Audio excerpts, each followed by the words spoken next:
Welcome to the regularly scheduled public meeting of November 13th, 2017, for the Township of Washington Township Council.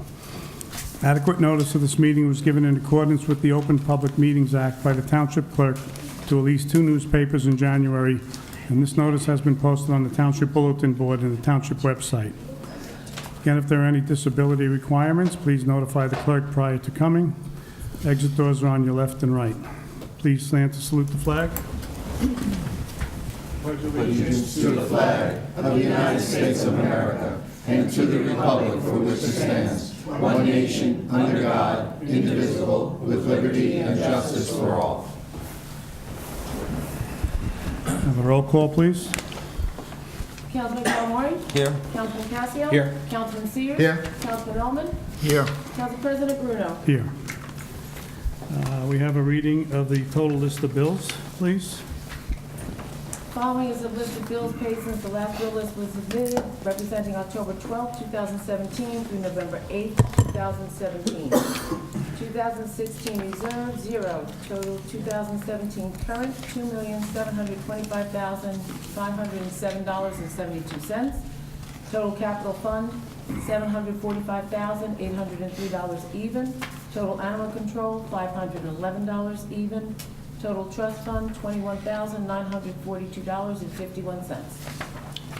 Just one question on that. Sure. When would we have the first opportunity to encumber balances from this year for next year?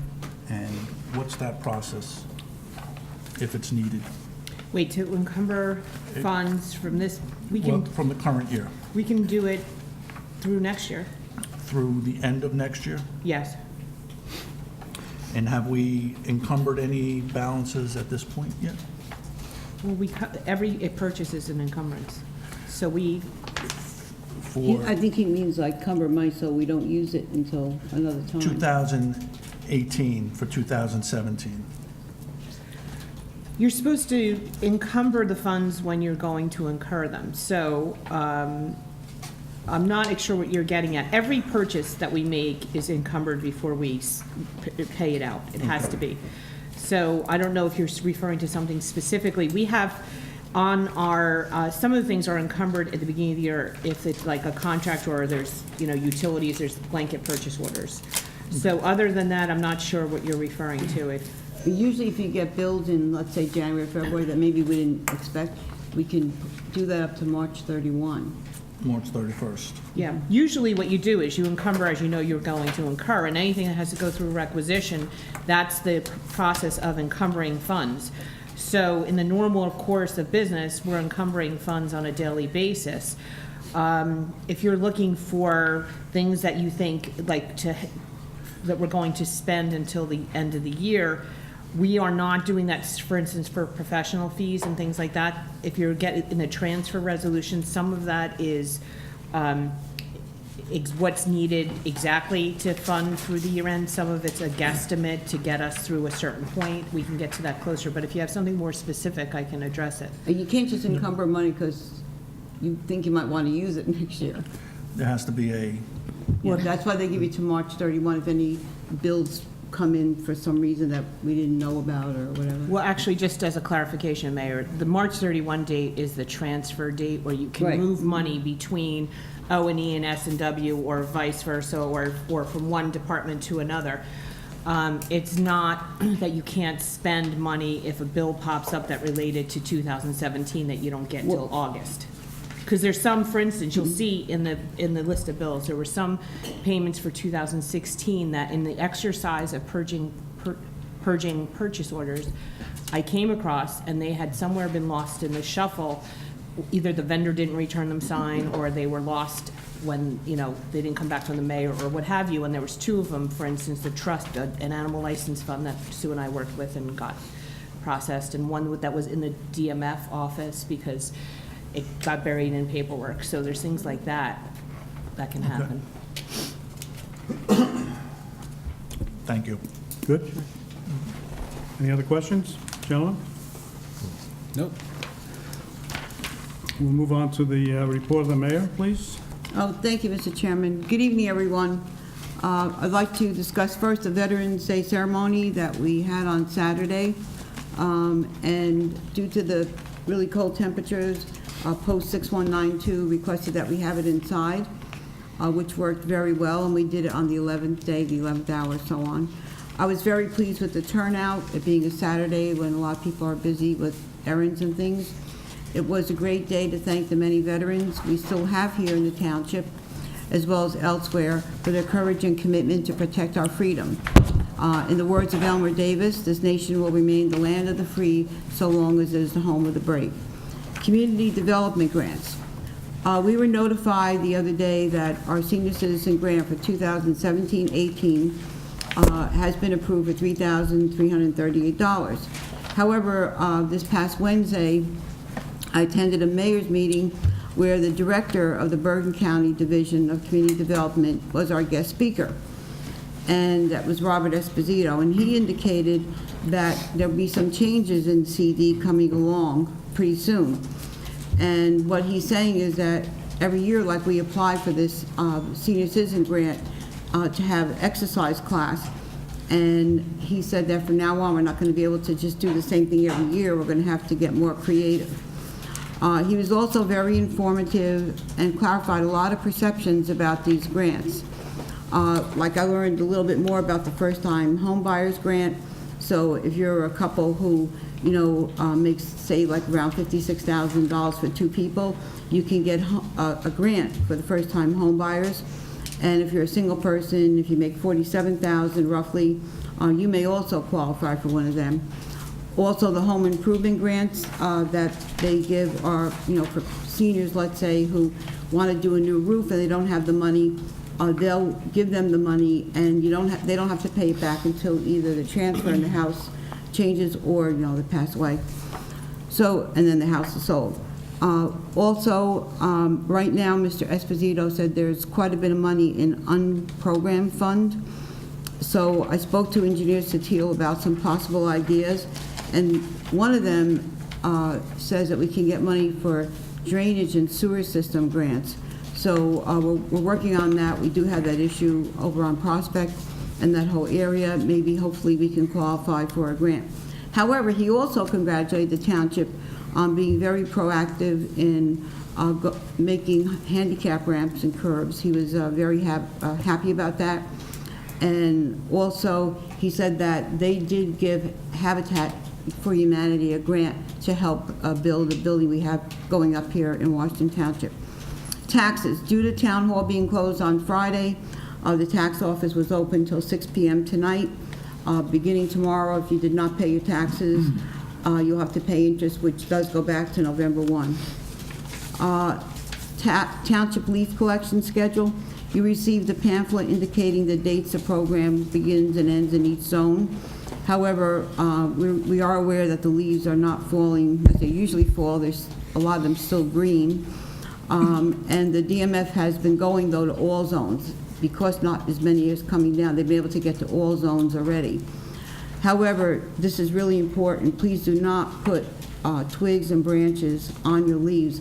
They really do get stuck in the vacuum and slow up the process.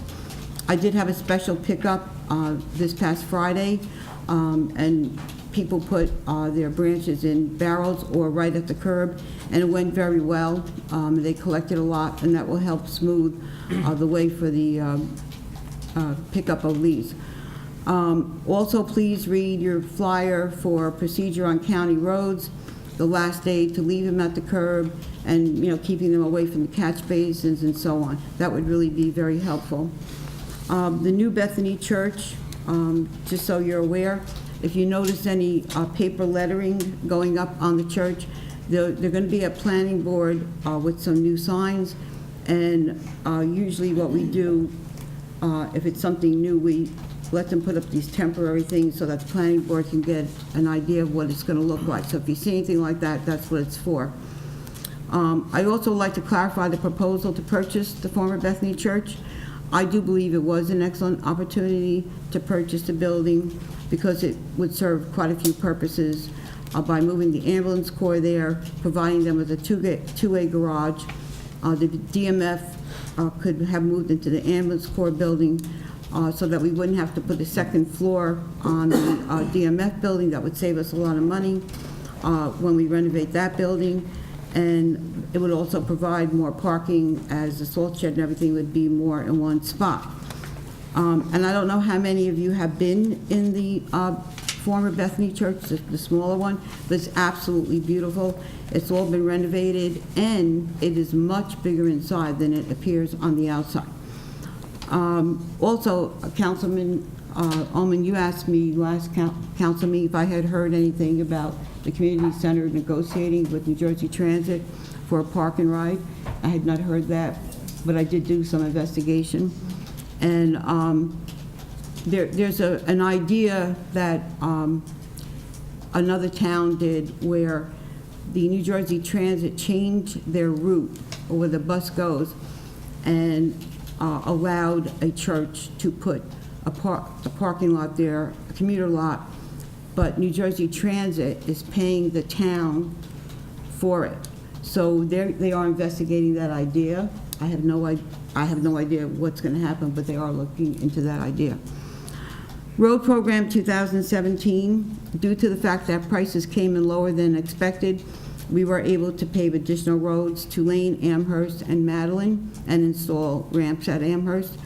Also, all the streets that were paved from 2014 to 2017, well, I shouldn't say all of them, a good majority of them are missing signs, street signs. And we've been authorized by our auditor that we could, or our bonding person, that we could use the leftover money in there to put new street signs. So a lot of you will be getting new street signs at this time.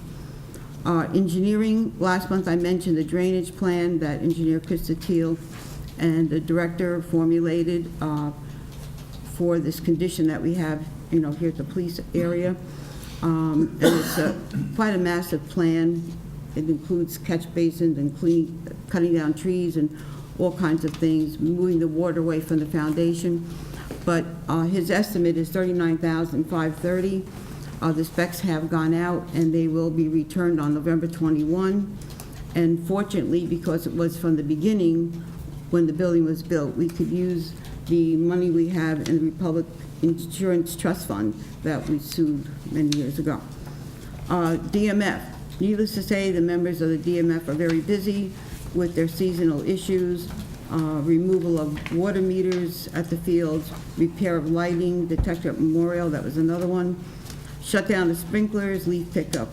They were also busy with the extra pickup I had. White goods and metal goods were collected October 18.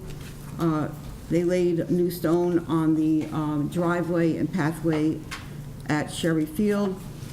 Stone Mill Gardens donated 4 yards of mulch, which was used to refresh the playground at Memorial. Inspection of buildings and grounds revealed multiple lights that needed replacements, which we did. And all leaf collection vehicles and equipment were serviced in October in preparation for now. On October 20, no parking signs were placed as designated by the police department for no parking, the 2-hour thing. Also on October 20, a truck transporting large panes of glass lost its cargo on Washington Avenue. Our DMF had to clean it all up. And also they had to work on flooding issues on East Glen. I also had them working Friday and Saturday to help with the leaves. Girl Scout projects, Troop 955A3 and Troop 94343, both have boxes placed in our town hall, one for donation of toys and school supplies, and you can bring it here or the library or Washington School. And the other one, Troop 94343, they're collecting items for the pediatric department at Valley Hospital, and their boxes are up here also. Election results. As you know, Phil Murphy is the governor-elect for New Jersey.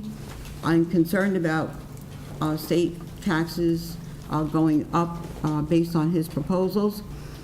Also, this deepens a concern about the tax proposal on the federal level to remove the deduction for real estate taxes, New Jersey income tax, and changes to mortgage deductions. They are supposedly in compromise mode right now. However, these changes bring new meaning now to the importance of surplus, since this year we were able to allocate $1,200,000 from surplus to make cuts in the tax levy in the municipal budget. So we have to keep our eye on this. It's very important. Anyway, on the local level, the results are we have Peter Calamari for mayor-elect, Mike DeSena and Arthur Cumming for council. I congratulate them and wish them best wishes in their endeavors. Reminder, please make sure you have all leaves placed at your curb by December 4th. However, I know that these leaves are going to not be up on time, and we will probably adjust the schedule, so please make sure you be on the lookout for various notices. I know the Swift Reach we sent out last week about the twigs and everything, I have to say, people really responded, and I thank you for your response. Actually, we started it on Thursday, that's how many people put it out, I was really glad. Recycling. For the month of October, you recycled 91.41 tons of paper and plastics with a revenue of only $1,989. Last October, we had 100 tons and our revenue was $4,398. So that goes to show you how much lower the prices have gone on this recycling thing. And for the commingles, we actually have to pay them to take it away. This was one of my concerns when we went to do 2 extra pickups because we're paying more money for the service. So I actually did get a memo from them because I've questioned the amount of the check.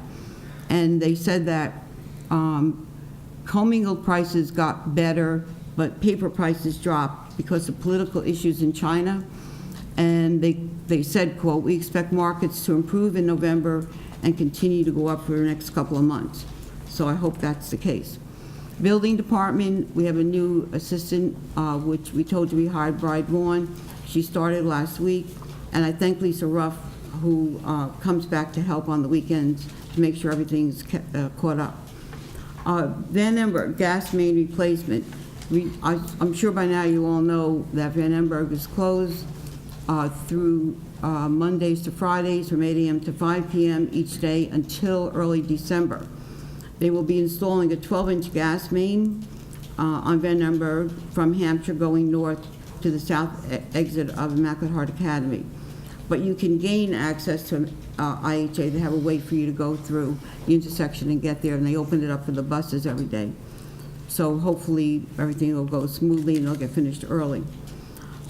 Water main replacement by Suez. They are still working on Andrea Lane, Edgewood Drive, and Parkway Court. However, the good news is they have agreed to pave those roads fully from curb to curb next year at their expense. Golden Seniors held their annual Halloween party on Wednesday, October 25, and the highlight was the costume contest. The biker won first place, the Queen for a Day won second place, and the Wicked Witch, and that wasn't me, by the way, won third place. Any resident of the township interested in joining the Golden Seniors could come as a guest if they like to before they sign up, and they should see Jim Joyce. Police Department. From January to October 31, the department answered 6,929 calls. I would like to thank the residents for such a quiet Cabbage Night and Halloween. It was relatively very quiet this year, just 1 to 2 little things. At the AAA ceremony in October, the township received the Award of Excellence. This is the 3rd year in a row, which is given to police departments that have maintained traffic safety programs that address distracted drivers, work zone safety, school safety, and so on. Our new radar speed trailer should be here shortly. It's not a speedy thing.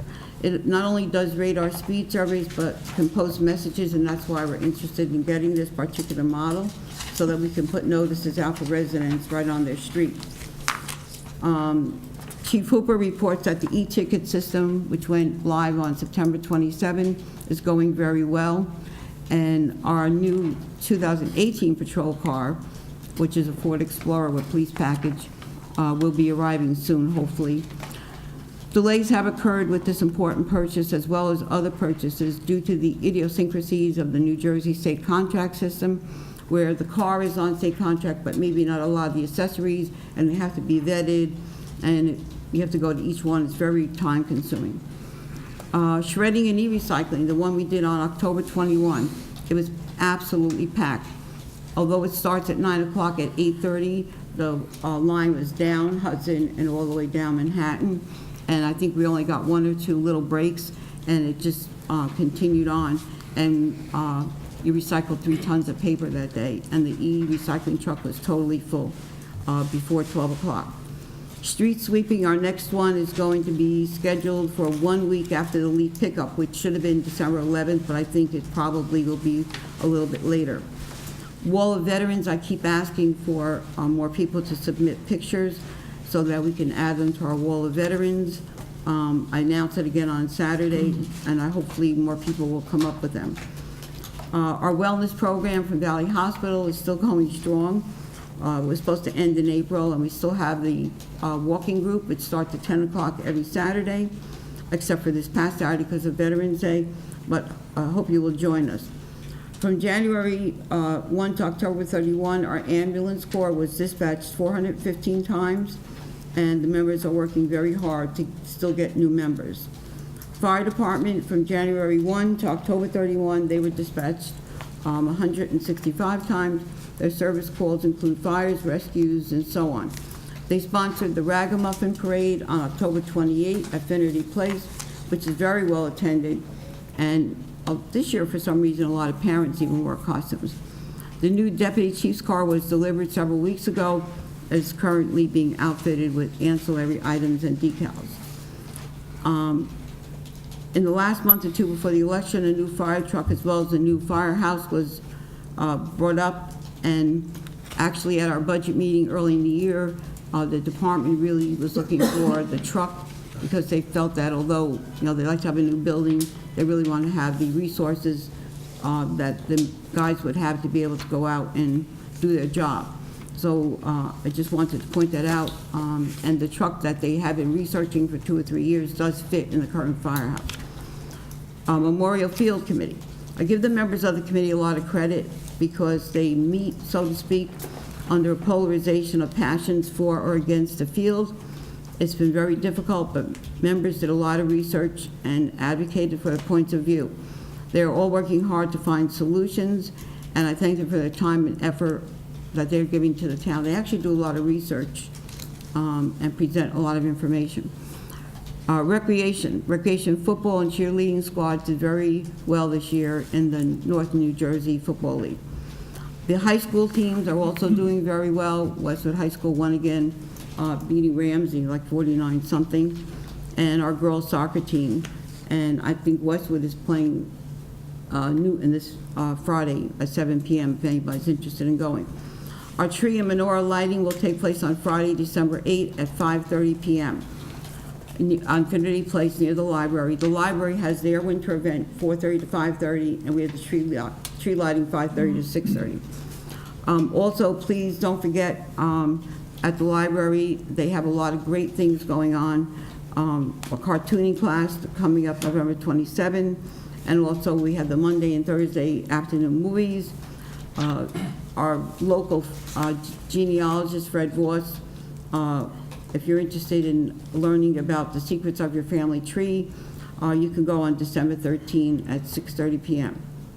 And in 2017, 9,579 people visited the library, and I'm anxious to hear, as in 2016, how many we had this year. Thank you very much. Thank you, Madam Mayor. Report of the council, Dr. Cascio. As again, the mayor covered everything, pretty much from top to bottom, and I want to congratulate Mr. Cummings and Mr. Calamari for a good election. Congratulations to both of you. And Mr. Sears, congratulations. You have a lot of time off. Most people tell me after you're out, it's very nice. You don't have to worry about coming here on Monday nights. So congratulations. And Mr. DeSena, congratulations to you. Again, the mayor covered pretty much everything. A few updates on the Tiger program. I've been in contact with Congressman Gottheimer's office, and we're still working on that for infrastructure. And I just want to mention the ladies' Cardinal soccer game tomorrow at Ridge High School. They're playing for the state Group 2 championship, and we wish them a lot of luck. Is that the girls tomorrow? That's the girls' soccer tomorrow. Where are they yeah. playing? They're playing at Ridge. I'm not sure who they're playing, to be quite honest with you. I know because it Yeah, depends it's a on- neutral site, but they should do very well. We're hoping that they do. And that's my report. Thank you. Mr. Sears. Thank you. Just want to mention that Veterans of Foreign War Post 6192 is having a membership drive. We're reaching out to all the communities. You do not have to be a resident in Washington Township to be part of Veterans Post 6192. And if you're a veteran and you need help, please reach out to Steve Colrider or Mr. Thompson that's in the audience tonight, and they will more than happy reach out and assist them. I am finalizing the grant for the emergency ambulance trailer. I have a couple of pieces of paper I'm waiting for, and I will be submitting that grant for the ambulance corps. I did notice in the Pascack Press today that the county has opened up what they call is a portal, purchasing portal, where towns can dial into this www.bergenbids.com, and you can buy materials and items. It's in Pascack Press. It's I guess it's a joint sharing services, so I would suggest we reach out to them. There's another opportunity for us to purchase items. Thank you, Council President. Thank you, Mr. Sears. Mr. Calamari? Yes, thank you.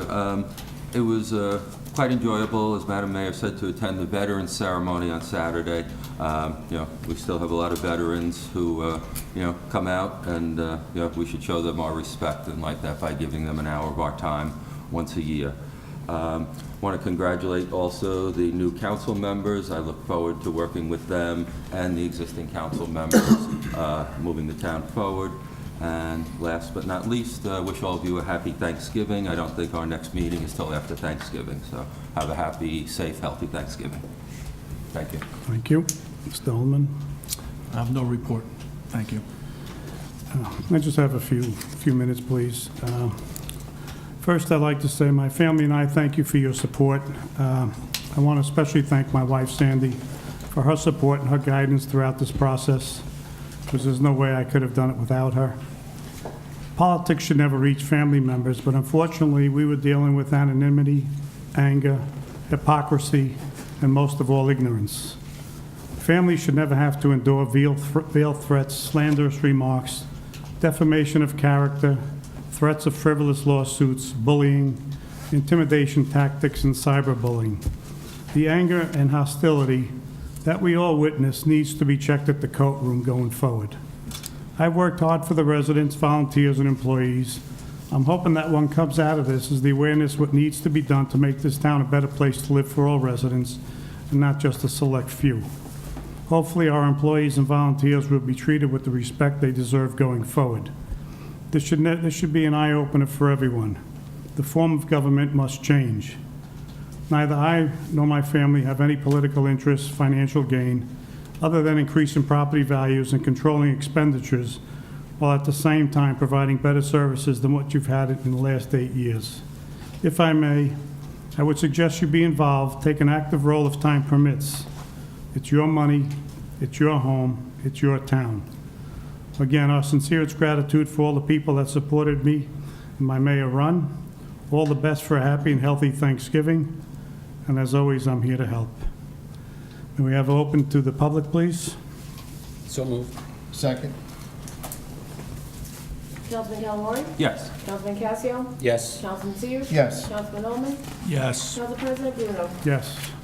Would anybody like to address the council, please? Yes, sir.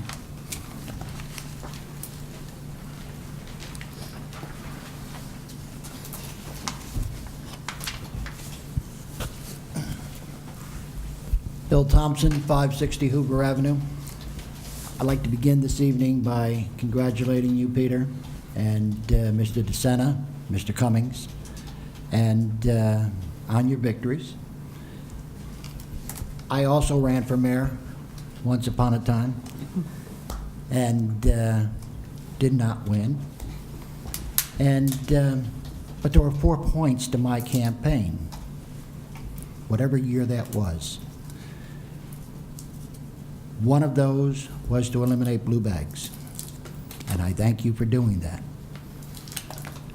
One of those was to televise these meetings, and I thank you for doing that as well. One of those was to treat the people within this community, when they come to these meetings, with respect. The last couple of meetings got a little testy, but overall, I think you've done very well. I can remember back in those days, when I made that a point of my campaign, that the residents weren't always treated as nicely as they have been during your time here on council. One of the things I did learn, though, when I did lose, is that God has a plan for each and every one of us. And although mine was not to be mayor, I took my energy and I went to work taking care of veterans.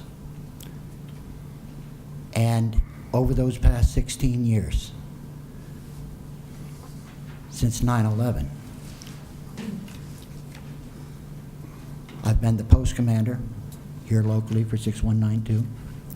In 2005, I went on and became the commander of all the VFW posts within Bergen County. In 2010, I became the state commander, and today I sit on the National Board of Directors. The titles are nice, but the work is more important in taking care of veterans. I've had the opportunity and been blessed with the opportunity to be part of our state legislative committee for the Veterans of Foreign Wars. And during that time, we have seen some of the greatest victories for our military people in the new GI Bill that allows our young men and women who served in Iraq and Afghanistan to be able to go to college. We have seen transformations within the VA in taking care of the medical care of our veterans.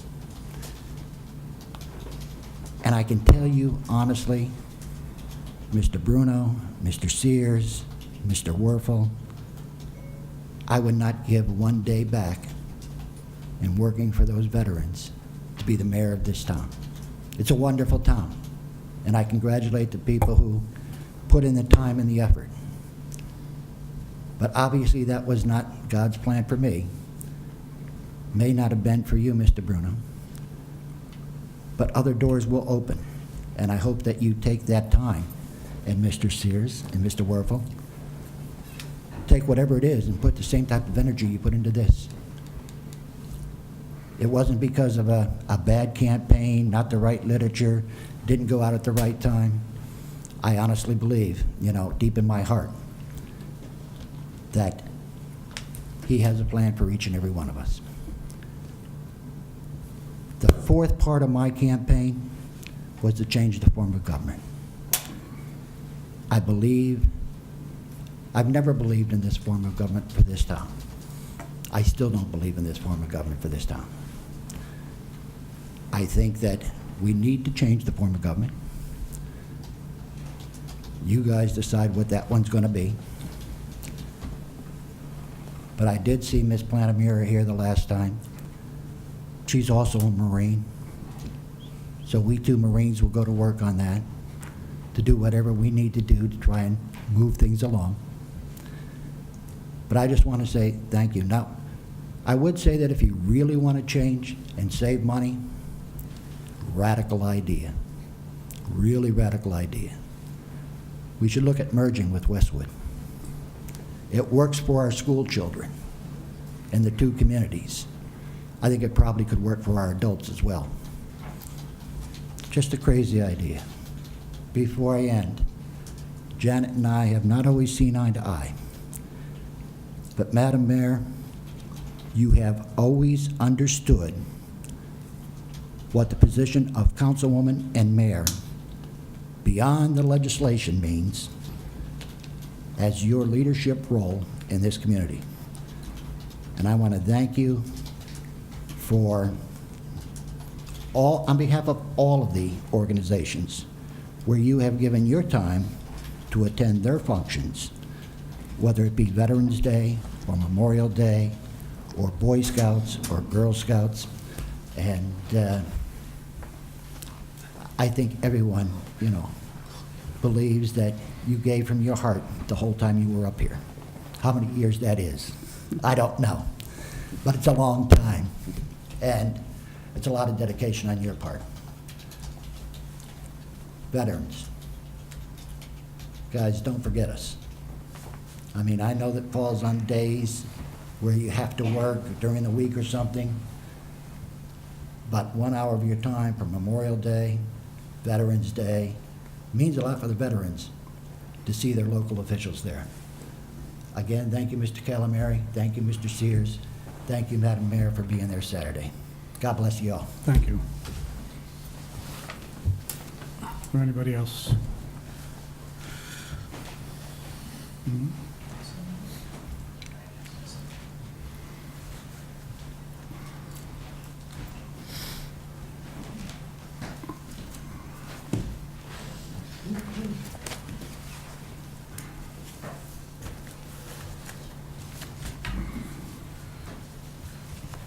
Good evening. My name is Ruth Mayer. I live at 133 Woodfield Road in the Township. I've been a Township resident since 1978. As most of you are aware, we have an ordinance in this township regarding noise, and then there was an amendment to that ordinance in 2001 with restrictions on deliveries at the shopping center. The original noise ordinance has one section which I'd like to quote. Continued any loud, unnecessary, or unusual noise, or any noise which either annoys, disturbs, injures, or endangers the comfort, repose, health, peace, or safety of others within the limits of the Township of Washington. I am here tonight because I have been dealing with a situation at the shopping center, mainly Food Town delivery trucks, which I feel are blatantly ignoring our ordinance. Trucks, I have records going back to 2015. I'm sorry, I'm a little nervous.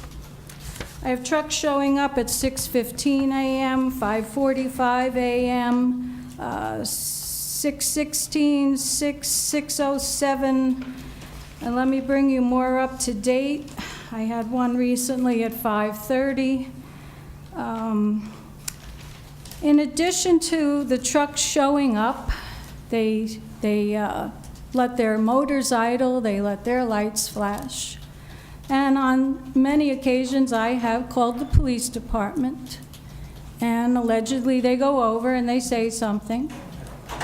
But the one that really breaks the camel's back is one that showed up recently. They bring in a truck that's refrigerated, and they drop it off in the rear of the shopping center.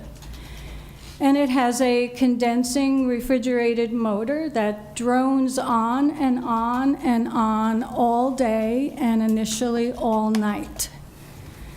And yes, in this noise ordinance, it is affecting my health.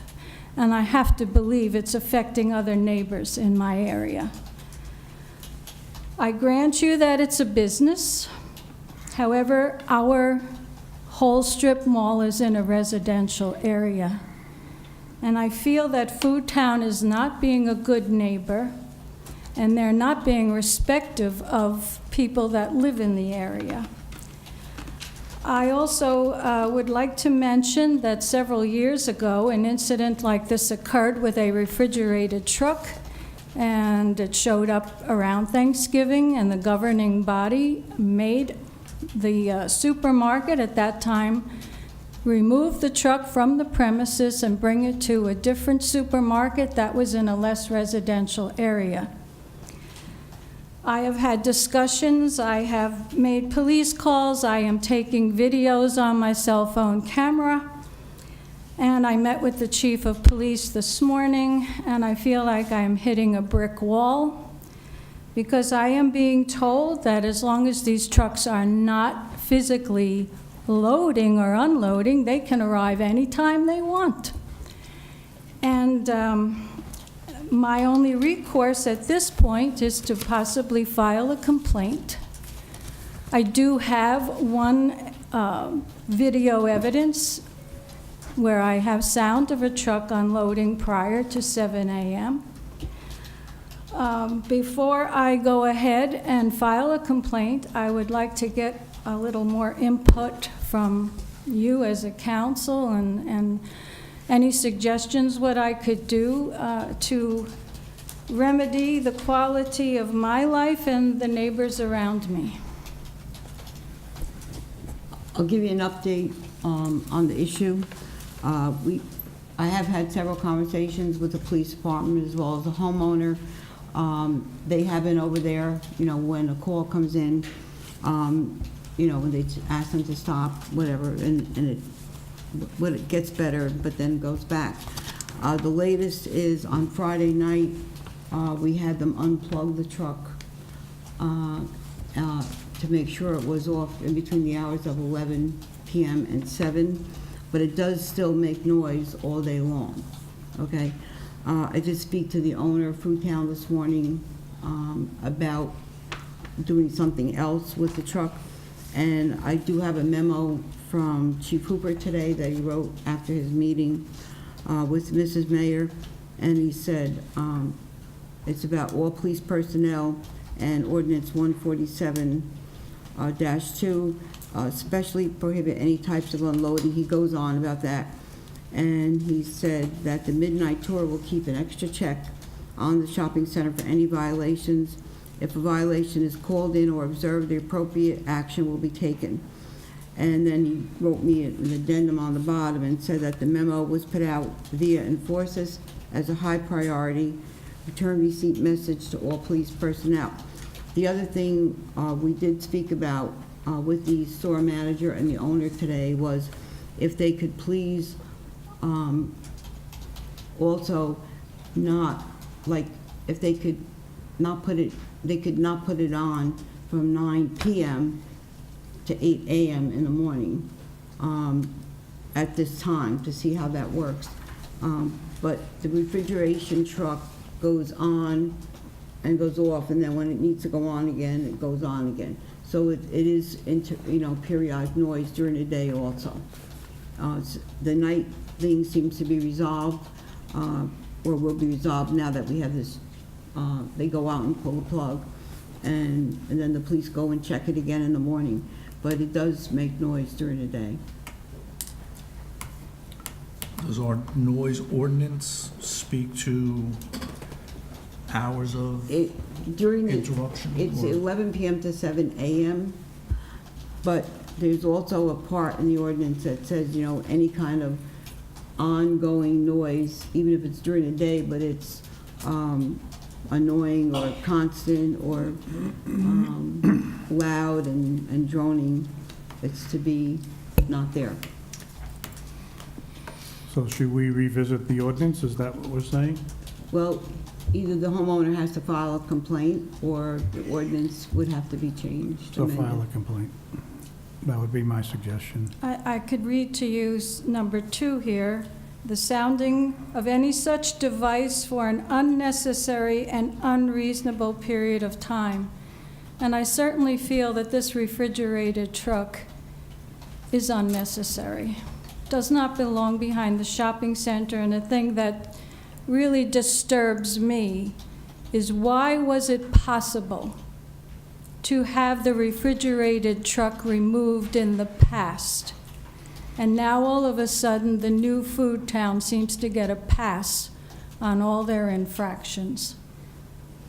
I'm trying to remember what happened the time the truck was removed. I think that was the former, was it the A&P? It was the former Food Town, the other owner. Okay, but I think it was A&P at the time, right? I thought it was the Food Town. I don't know. It's a Food Town while, was it's a quite a long while time. ago. The original Food Town was a long time ago, but I believe it was when A&P was there. And they moved it to another A&P. That's, I think, I'd have to go back. So and- why can't this one be moved? So is it just, so I think what you need to do, and I don't want to speak for you, but if you want to say tonight that you are filing an official complaint, we will put it on record, put it in the minutes, and then we would discuss it with the attorney and look at the ordinance, which I think is your best thing to do. Okay, so how do I go about filing the complaint? Well, I would just say you're going to file it tonight, and I would send a letter to Madam Mayor that you officially file a complaint regarding the noise disturbance and ordinance number 147-2. I think you really should go. So this is You have to officially go to the police now? You should department. go You to the have- police department to do it. Okay. Well, they said something that I had to go to some clerk, then they're only there The part-time. Your court That clerk. sits in the hall, she can take your complaints. She's there part-time during the week in the evening, and there is a clerk there during the day, also part-time. And you would you could go to the police, I'm sure they would assist you in filing the complaint. I had a recent issue, and they were very helpful with it. So you would file the complaint with the court. The court would issue, I guess, a summons, and there would be a trial. Court date before the municipal court. In the So, meantime, we're still working with the owner on it. Okay. Okay, thank you very much for Yes, your Mayor, one time. question, since you're familiar with the ordinance, and I don't have it in front of me. Does that ordinance mention a decibel level in the ordinances? I don't think it does. I don't believe it has a was the decibel question? level in Doesn't here. mention specific decibel level. Decibel level. We did have that issue. I have a once, copy too. of the ordinance, which was February 26, 2001. And then I just have pages from the original noise ordinance, which chapter 147, and then it has various numbers. Okay. We'll look at it. And There are decibel levels, which we had an issue years ago. Right. I remember, right? There is a thing as a decibel reader. Yeah, well, most noise ordinances has a Yeah. decibel level Do you per remember what? with the area. Oh, the air So- conditioning units on the roof, yeah. so Okay, that's- Mrs. yeah. Mayor, I would suggest you file the complaint then. All right, thank you very much. Thank you. Is there anybody else?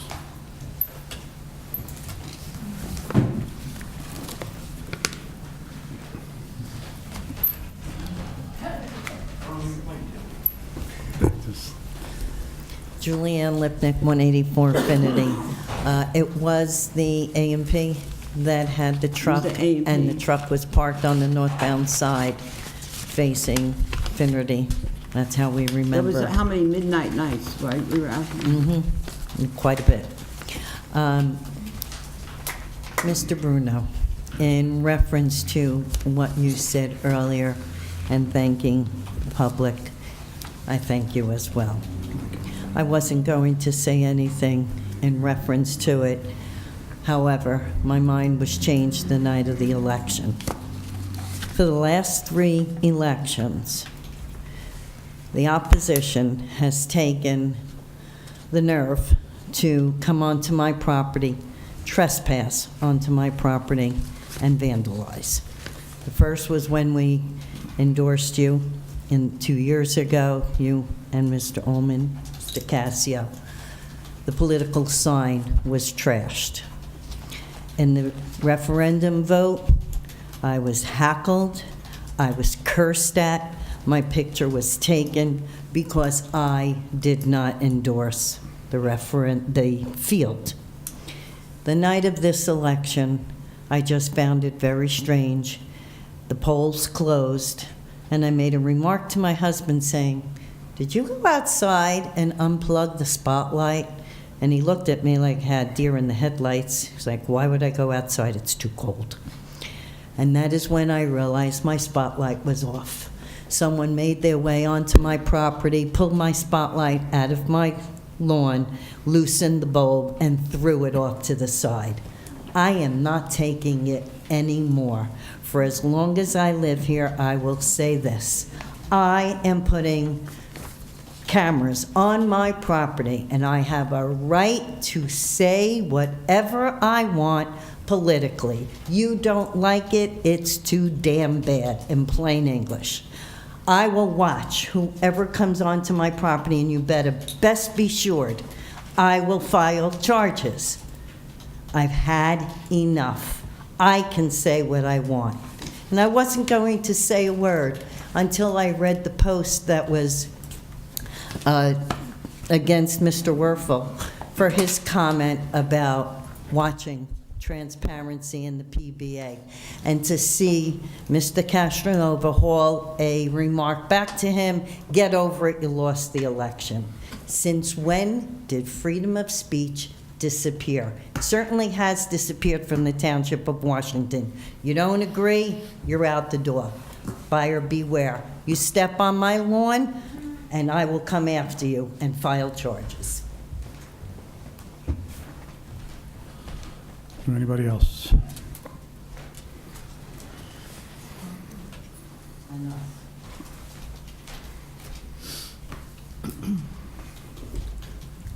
Mike Werfel, 880 Crest Place. First, I'd like to thank Art Cumming, I want to make sure I say it correctly, Peter and Michael, and sorry, Mr. Sears, you and I are in the same boat. But, you know, I hope that all the things that we talked about, that they get done. And in that vein, I have a couple of things I just want to discuss tonight so that we can move forward. Two are really small, but they've come up a couple of times. One is just some clarification around our tree ordinance. We have two of them, basically. 173 subsection 7, which states that resident is responsible for maintaining their tree, removing the branches, so on and so forth. Then we have subsection 212, section 3, section under that, F, which states that as long as it's on township right-of-way or easement, the township is responsible for the tree trimming and removal. They are in the exact wording is responsible charge. And I know people across the street from me who have had problems getting trees removed. I've heard it as a comment on Facebook and just from friends through the years. It should really be clarified, because people are clearly asking the town, and I don't know which department, so don't ask me. I don't know if it's the DMF or it could be you. I have no idea. And if it's you, you should not be removing trees. But the fact is that we should have some clarity around that so people know what to do. Because I was speaking to the tree people today, and they said, yeah, this is a constant problem, that we have to constantly petition the town because they say it's not their responsibility when clearly the code states that. Maybe there's some conflict, maybe it's an ordinance you need to revisit, but just, you know, clean it up. I'm not really looking for a big discussion, it's just another one, there should be no left-hand turn from Pascack into the Exxon. I know I was on the board when that got approved. It's not there. It would actually be extremely disruptive if people made a left, but there is no sign stating that you can't. There is a no left out, but there is a absent no left in. So now sort of going to some of the things that we had discussed.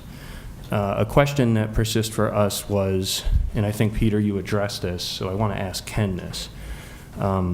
Ken, is there any issue with Peter signing off on the police contract? His brother is on the force. Is there a problem signing off on it? I mean, going forward when he's the mayor? Correct. Well, I don't think there's a problem him signing the contract. Can he negotiate? I would think that there's an issue with that. Who can negotiate in his stead? I have to take a look at how that would be handled. Okay, because in the past, as best as I could find, that person was you. That's not right. Okay. I mean, I may have been involved a little bit, but I know that I really was not involved on a lot of the meetings. I mean, a couple of meetings I know that I was involved in, and I certainly was involved in. In the interest arbitration decision and award? The interest arbitration is different. Okay. That went to arbitration and went to the Supreme Court, as a matter of fact. Yeah. So that I was involved with, because that. But as the negotiator, are you involved? I am sometimes asked to be involved in terms of counseling, but generally speaking, I have not been a major player in negotiations. I just want to make sure that we Yeah. have a labor attorney involved, just because of the fact that it makes sense to have that involved when you're dealing with a PBA. I don't want to see things not, you know, get discussed in a proper manner because. Well, a lot of that stuff is closed session in terms of discussing things with the council in closed session. So when you talk about, are you there? I was referring. No, I know to you're just present, being yeah. at the table. So I am involved in the process.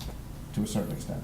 Okay, because I know that Peter had correctly identified a part of the ethics law that spoke to, there's considered a conflict if you live in the same house as your brother, a sibling.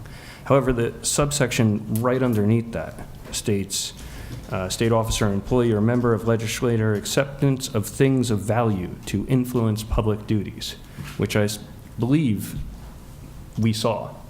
It's probably the only thing that bothered me during this entire process was seeing a division take place with our township PBA, which unbeknownst to me, I did not know that we had a subset. I thought we had a Pascack Valley PBA, which I wasn't aware that I could, petition for support, throw their support to other, to the people I was running against. And that would be a thing of value. And that would influence public duties. And that's, if you need to know, under the State Ethics Commission, Chapter 52, Section 13D-14. I have a copy, I can give it to you. Furthermore, yeah, I know. I also have something I want to hand out on civilian dispatch because I'm sorry, Madam Mayor, but what you said last meeting made no sense whatsoever. So I broke down the math of it for everybody. I have enough copies so that you can look it over. I'd love to understand the math that you were using. It makes no sense. And it's just the title of the other section in the State Ethics Commission is vote other action by legislator or immediate family with personal interest is prohibited. So that's my concern. I want to make sure that we go into this and we have a plan. It doesn't mean I have anything against you, Peter. Don't take it that way. It's just, I want us to be able to actually negotiate a contract. You and me both. Yeah. And if you remember, I think we've been pretty clear about keeping Peter off of things while he was on the council having to do with compensation and things like that, dealing with the police department. No, We've done that. Matter of fact, he's got the big position, Matter of fact, we did the same thing with Mr. Sears and the fire department. He had to abstain and stay out of issues involving the, certain things involving the fire department. And I think some of the issues comes, like for example, and I'm not saying how it come out, but No. I'm just saying compensation, I mean, is clear. That's an easy one. But for example, if there was something about buying a fire truck, would that prevent somebody from be involved in a discussion? No. So that's a different situation a little bit.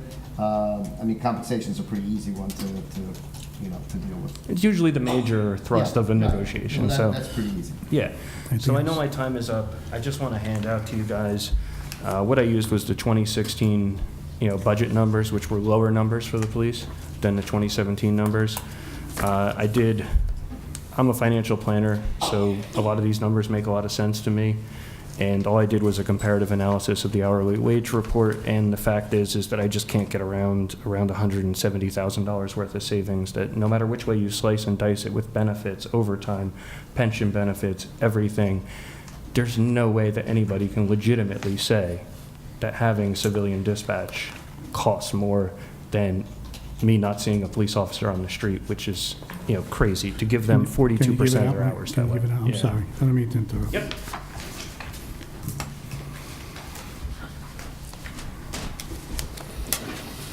Sure, thank you.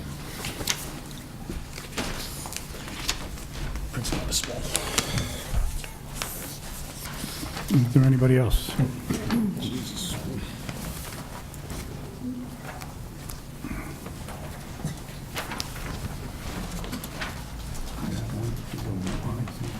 Can't read that, I'm gonna blow that up. Hi, Joe Durso, 12 Viola Terrace. Peter, congratulations. Thanks, Joe. Art, congratulations. Mike DeSena, congratulations. Tom, you, me, Bill Thompson, we're going to start our own group, Okay. We'll start with the L on our forehead, but that's okay. I'm in with you. Thank you for your service. Stay involved, Tom. I will. Stay involved. Sometimes you can accomplish more from the outside than the inside, so. And Janet, Bill Thompson hit it right. Again, a lot of us have different ideas, different views, but thank you for your service. I think it was from 1979 on, so thank you. I don't think you're done, though, yet, for some reason. I It still was don't think. 37 years. God bless you. So, you know what, I mean, congratulations. I know you know, there's disagreements over the years with everybody, but, you know, thank you for your service. But, you know, just real fast, this election bugged me. Peter, you know, I spoke to you. Just what took place, you know, not to rehash it anymore, but everybody knows about it. Yeah, call it dirty politics. You know, Mr. Bruno, you said it right. You know, Peter, Tom, you told me you weren't involved. I believe it. But the people that support you, you know, say what it is, who it came from. Absolutely, I'll say it again, I said it at the October 16th meeting, it was uncalled for. You don't embarrass a person's family, and that's wrong. You know, it's just wrong that this kind of nonsense still takes place. But, and you're right, sometimes somebody else said you feel intimidated, bullied, you know, that you open your mouth, you speak your mind, and you know, it has to change. So hopefully you're going to set it straight, you're going to move forward, and you know, as an old councilman used to say, I won't say his name, that was his favorite line, time to move forward, you know. So you know, he fell off into the shadows, but that's okay. But you know, one thing I want to talk about, and it's always been a subject, and you know, I'm not really afraid to bring it out. The word compensation just came up. I'll leave police dispatching alone. That's probably why I probably lost the primary, you know, 4 years ago, because, you know, I have my theory on police dispatching. But something that's been kind of like set aside, put on the back burner. I don't know Peter's intentions with professionals. Mr. Poller, since I've been involved, uninvolved, one thing that bugged me, and maybe you can clear the air, if you're still going to stay on as a professional attorney here, are we going to get the clarification on salary? Are you going to be a salary employee or a compensation? I mean, you know, are you going to be able to bill back to town, or are you going to still collect the salary and bill back to town? I guess that'll be determined in January if I get reappointed, right? Well, you did tell me you were going to retire. Well, I'm not going to retire. Okay. Perfect. So I kind of have my answer. I'm still young enough to work. Well, I'm saying you're not going to come back. 49, right? You're not going to come back. So, you know, listen, we say, you're first of all, you know, you can't be both. And I know, Dr. Cassio, you were doing the IRS research back in 2013 and 14. Did we ever get a ruling from the IRS on this? Joe, this is the federal government. You don't work at light speed. Well, you know what, it's 4 years, it's an issue that's been ongoing, you know, hopefully, moving forward, you can ratify that and change it and do the town right, but, you know, look at everything. You know, you have people that are involved, people that are gonna stay involved, whether people like it or they don't like it, but there's a lot of money to be saved in this town, but there's a lot of money to be spent in this town in the right way, and I think your priorities are that corner, or the residents of this town, with, if you can save $500,000 or so. So just, again, thank you, good effort, and thank you. Thanks, Joe. Is there anybody else?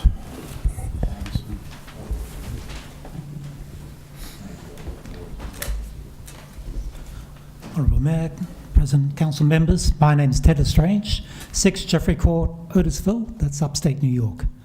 I don't have good news for you. I'm sorry, can you say your name and address again? Ted Lestrange, 6 Jeffrey Court, Otisville, New York. Where?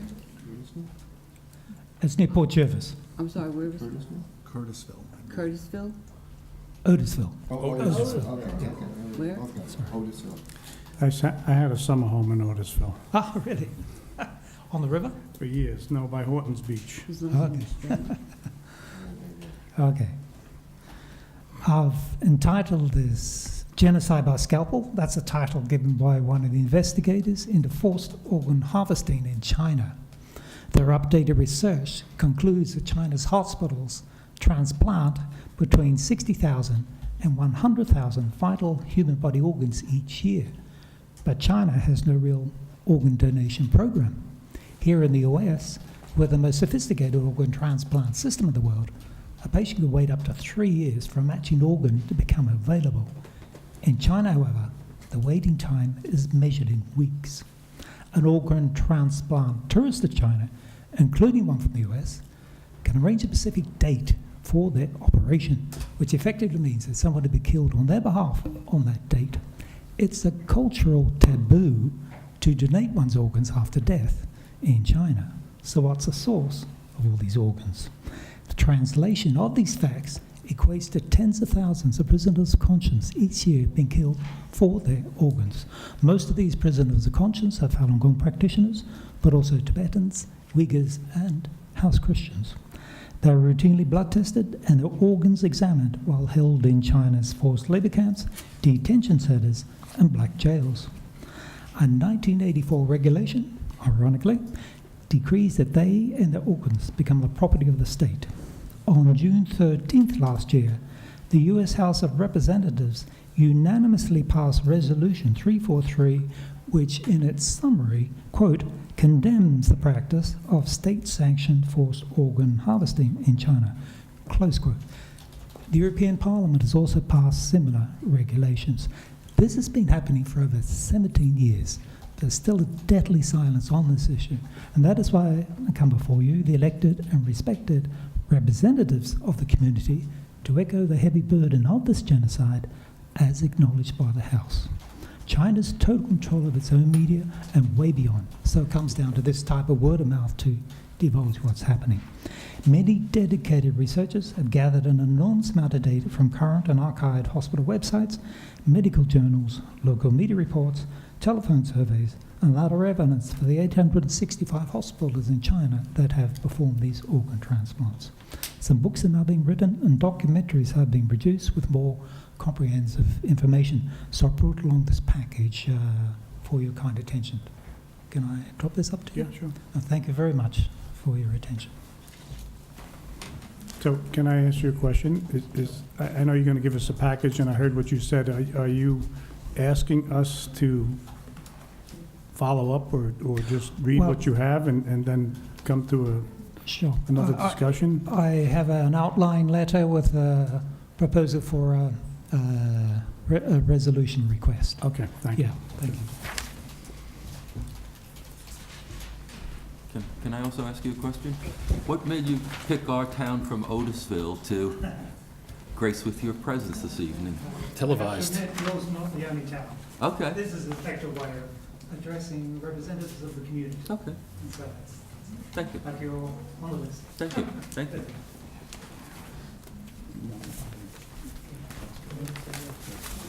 Televised, Peter, that's all. Yeah.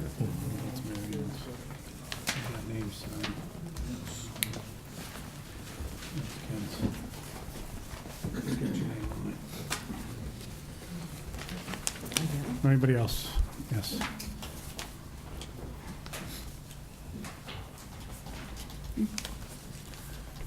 It's in New York. Mary Ann Osmond, 960 Adams Place. Just a couple really quick questions. I heard rumors, something about the synagogue leaving and trying to sell. Does anybody, Janet? I said it in my last report that the Temple Beth Or is joining with the Cloister, and that was when I mentioned how somebody had called me and asked if we could move our overlay. Oh, okay. I All right, mentioned to you yes, at the okay. meeting the other Okay, night. yes. And they are going to build a new building, and this building is for sale. Oh, so this building is for sale? Okay, I just, also TD Bank. That was my concern, you know. TD Bank, now I know it was up for sale. Did someone buy it? Does anybody know? Not yet. Not yet, okay. I mean, I've heard rumors about different people who have bought it. That's what I was just Well, wondering. it's just like the Y. We had like, you know, Well, 50 yeah, people right, on. that's why I'm just asking. Is somebody looking into fixing the clock? I think I'm going to become Mr. Bernroth with the clock. I'm going to come to every meeting and ask, can the clock be fixed? Mary Ann, It has to be fixed, yeah. can the clock be fixed? Correct 2 times a day, so. Oh, now. I can talk to Bill. I mean, Yeah, talk it's to Bill. a municipal facility issue, so, Bill. Seriously, I mean. No, I know. I mean, Okay, and also, did we receive a report yet on those 55-gallon drums that were sent away? I haven't. No. no. No? Okay. I'll ask that too. And also... Keep that on your list, though. Excuse me? Keep it on your list. Yeah, I will. At the end of Hoover, where Manhattan comes, there's a sign saying dead end, because the second little section of Hoover Avenue, or the last section of Hoover Avenue is a dead end. Just calling to say that can someone look into, I know you had said to let you know about signs. You can't read it at all. I actually had to stop and think, and I go by that sign, what does that sign, dead end, because it's a dead end street. Okay. Someone just Where do is that. it? Where is it? It's at where Hoover Avenue stops in Manhattan, and then you go to the other side, there's about 7, 8 houses on it. And so that if you go to that dead end, I mean, it's difficult to even turn around and come back, so, you know, the dead end. So you're saying the dead end sign needs to be You can't replaced read because it, it's not yes. visible? Okay. Not even We visible. probably, we may even have those in-house. Okay, just, that's all. Okay. Thank you. Anybody else? I see no hands. Motion to close public. So moved. Second. Councilman Calroy. Yes. Councilman Casio. Yes. Councilman Sears. Yes. Councilman Omen. Yes. Council President Bruno. Yes. We'll move into ordinances. We have adoption, second reading, ordinance number 17-19, an ordinance providing for a no-knock registry for peddling, soliciting, and canvassing within the Township of Washington. Resolution 17-333, authorizing second reading and opening a public hearing for ordinance 17-19. Motion, please. So moved. Second. Councilman Calroy. Yes. Councilman Casio. Yes. Councilman Sears. Yes. Councilman Omen. Yes. Council President Bruno. Yes. So anybody that would like to discuss the ordinance providing for no-knock registry for peddling? I can talk to you, please. I'm sure they'll be here. Sorry. Then everybody will sit down. Mary Ann Osmond, 960 Adams Place. Thank you very much for this ordinance. I think a lot of people really, you know, it's good for the town. And I'd like to know what one day, Sue, can I call you to put my name on the list? Sure. Yeah, it's and a lot of extra work for you, I'm sure. I mean, that I do know, but it's a great ordinance. There'll be a lot of people. That's it. Really wasn't- I know, but it's, anybody else? I see no hands. Motion to close public hearing for ordinance 17-19. So moved. Second. Councilman Calroy. Yes. Councilman Casio. Yes. Councilman Sears. Yes. Councilman Omen. Yes. Council President Bruno. Yes. Motion to adopt ordinance number 17-19 at second reading by title. Motion, please. So move. Second. Councilman Calroy. Yes. Councilman Casio. No. Councilman Sears. Yes. Councilman Omen. Yes. Council President Bruno. Yes. Ordinance number 17-20, an ordinance amending the property maintenance code with regard to the condition of sidewalks. Resolution number 17-334, authorizing second reading and opening a public hearing for ordinance number 17-20. Motion, please. So move. Second. Councilman Calroy. Yes. Councilman Casio. Yes. Councilman Sears. Yes. Councilman Omen. Yes. Council President Bruno. Yes. Anybody that would like to, yes, Rosa.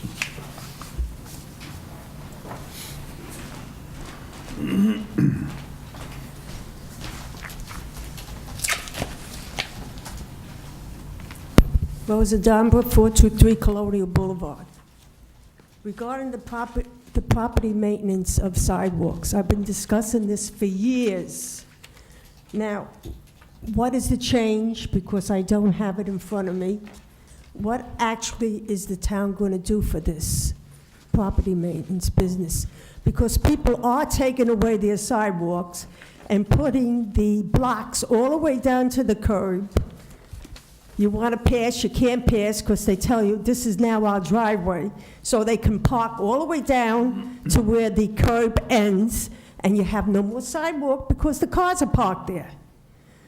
Now, I thought once a sidewalk is there, it's not supposed to be removed.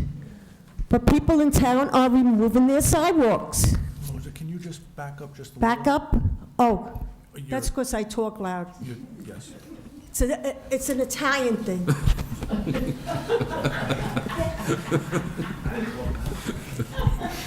I'm used to talking over the table at dinner time. Ken, we have the short version. Now, nobody's checking into this. I mean, people are just doing what they want. I can understand that they want to improve their property, but they're not supposed to take away the sidewalk and put Belgian blocks and then park their cars all the way down to the street.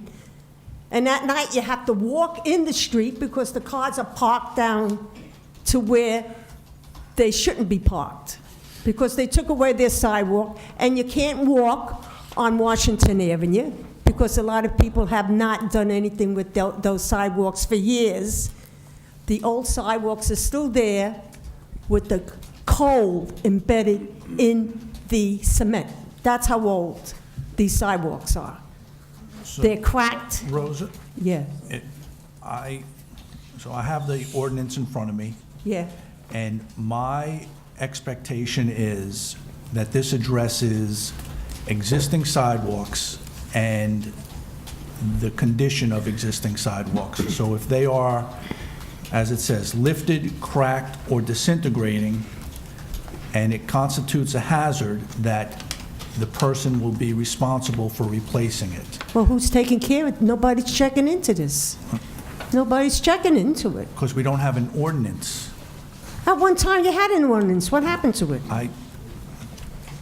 Okay, so let me try to clarify this. The property maintenance code that we had, there was some question on the part of the code enforcement official as to whether or not he had enough authority to determine and issue summonses, or letters first, then summonses to follow, that there were, the condition of the sidewalk, cracks or lifting, things like that, were dangerous enough to issue a summons and make the homeowner repair it, okay? The way the ordinance was written, I mean, you could argue that there was a provision to allow that, but it was determined that in order to be fairer to the residents, to put them on notice that their sidewalks were part of something that they had to take care of, and also to eliminate any kind of ambiguity, we put this provision in there to specifically mention sidewalks, so that the code enforcement official could observe sidewalk conditions and issue letters and then summonses for the repair of dangerous conditions of the sidewalk. This is not meant, it never was meant to address removing sidewalks, which you're not supposed to be doing anyway. You're not supposed to be removing sidewalks. If a sidewalk is down, you're not supposed to be removing it. But this ordinance was not designed to focus on that. That's a different issue altogether. But this is part of the property maintenance code, and it just expands the authority and the powers of the code enforcement official to issue letters and summonses regarding conditions that are unsafe with respect to existing sidewalks. So what's going to happen to people removing their sidewalks now? Okay, well, that's a different issue and needs to be looked at by somebody else. I mean, if people are removing their sidewalks, that's something that should be looked at, because once the sidewalk is down there, it's not supposed to be removed. But that's not what this ordinance is all about. I mean, Well, why don't we make an ordinance on this? And that's another issue to I mean, you have young mothers walking into the street because they can't walk on the sidewalk, because the sidewalk was taken away and the cars are parked up to the curb. So Rosa, this ordinance is for one issue. What you're bringing up is a different issue, so that's going to have to be another discussion for us to discuss, just so you understand. It would be. So we will bring it up, we will put it on the agenda and certainly bring it up This if is they're a growing removing sidewalks. town. We need these laws. Okay, Don't forget, the pedestrian was here before the cars. okay.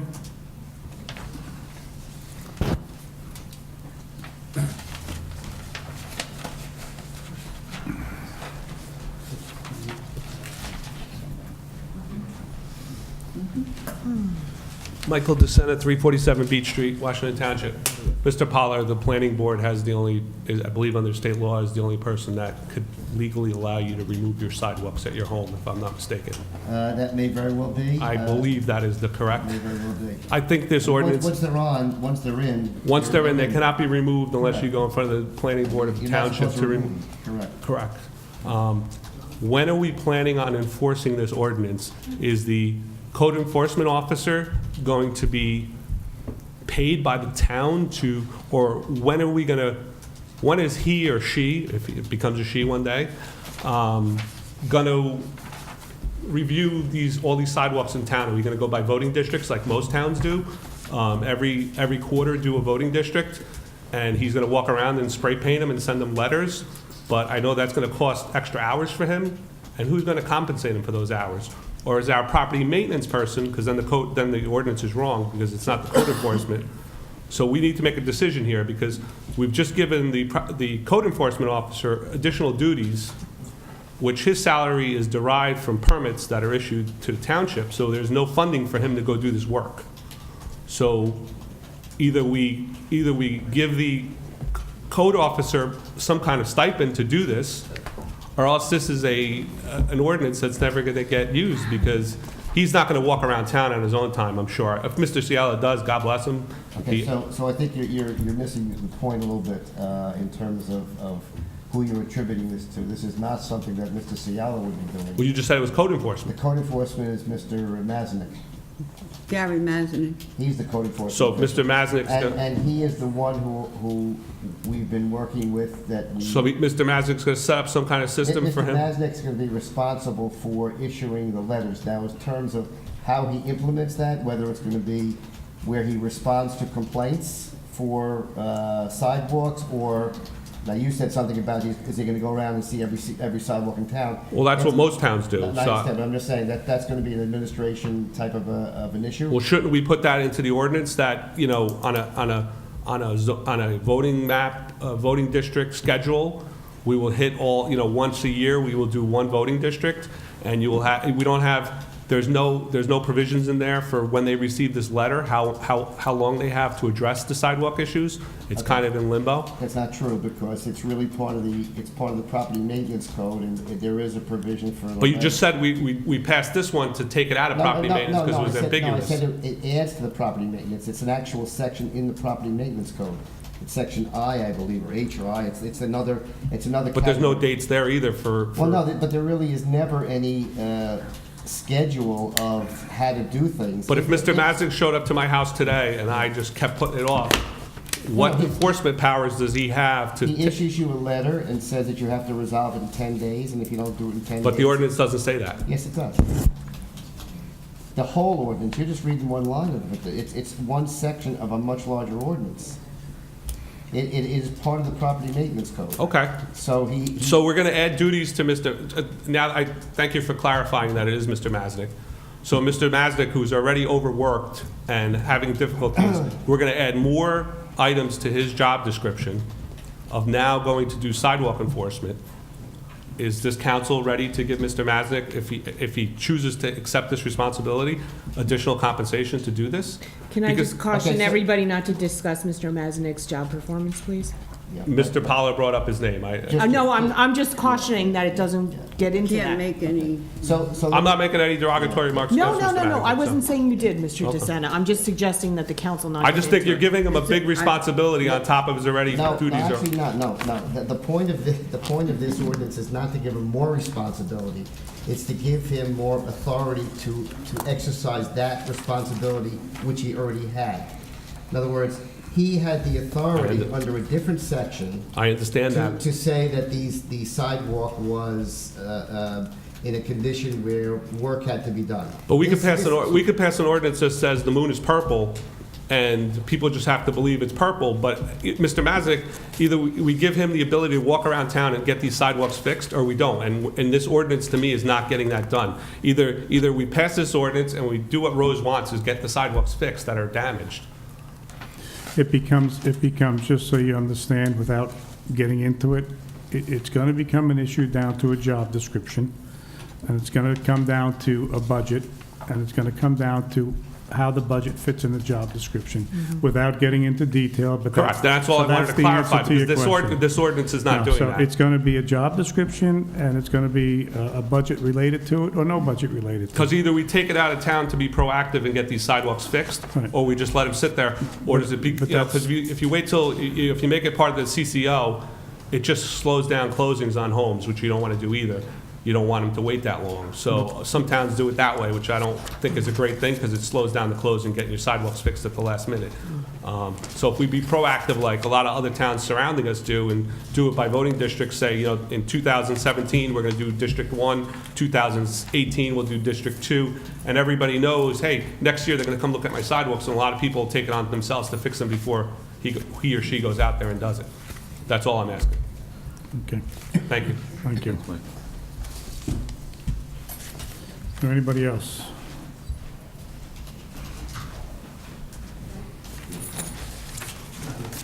Mary Ann Osmond, 960 Adams Place. When I saw this ordinance, it's like one line. I don't know if our council, we used to have books, and people used to be able to look at the blue books and read all about some of our ordinances. And our property maintenance ordinance is a very large ordinance, and it talks about noxious grasses and lots of different issues.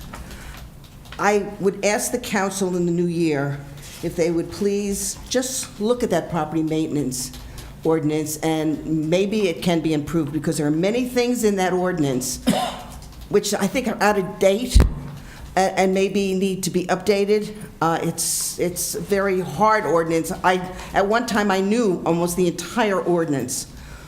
But the building inspector, or, the building inspector, not building inspector, because he's not considered that now, but he is the one who does the property maintenance. I think it may have been changed, but some of it was his responsibility if someone didn't maintain their property.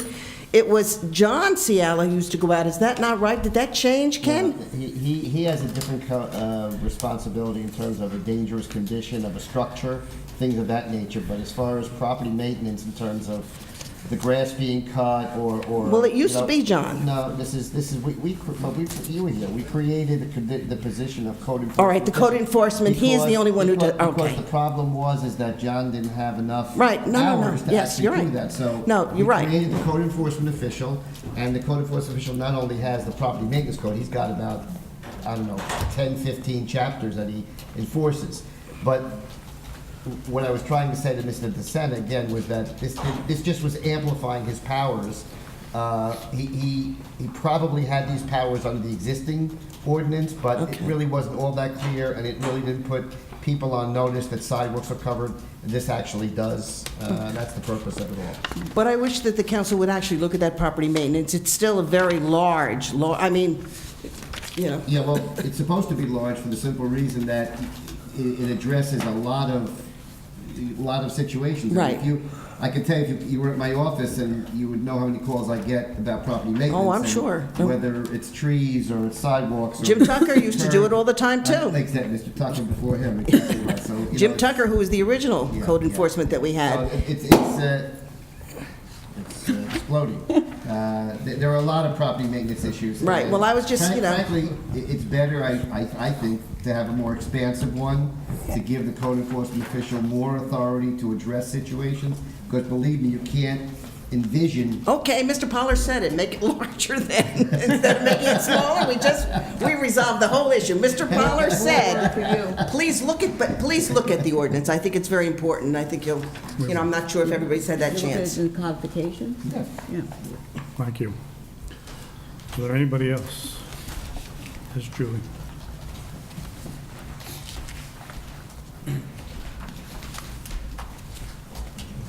Julie Lipnick, 184 Finity Place. You said that the code enforcement officer would write a letter and say, give the homeowner 10 days to comply. If the homeowner does not comply within 10 days, does the code enforcement officer have the jurisdiction to write a summons with a mandatory court appearance? Yes. Perhaps when he writes the letter, he should stress that in the letter. For whatever it's worth, that's what I do. And if there's no compliance within 10 days, when a reinspection takes place, then there is a summons with a mandatory court appearance. Well, that's what he does. That's what I'm saying. Does he have the jurisdiction to write the summons? Yes, he does. But you also have to recognize, I think, that if somebody got a letter to repair a sidewalk, and I'm just throwing this out, Yeah. and the person immediately contacts a company, but the company can't get there for 2 or 3 weeks, I don't believe that homeowner is going to be getting a summons. No, because you're it would be correct. unfair to do that. So I think- Absolutely. And I think that Mr. Masnick is well-schooled in enforcing the code. He works with people, if there's a good faith attempt to resolve the issue, I mean, he works with the people, which is the norm.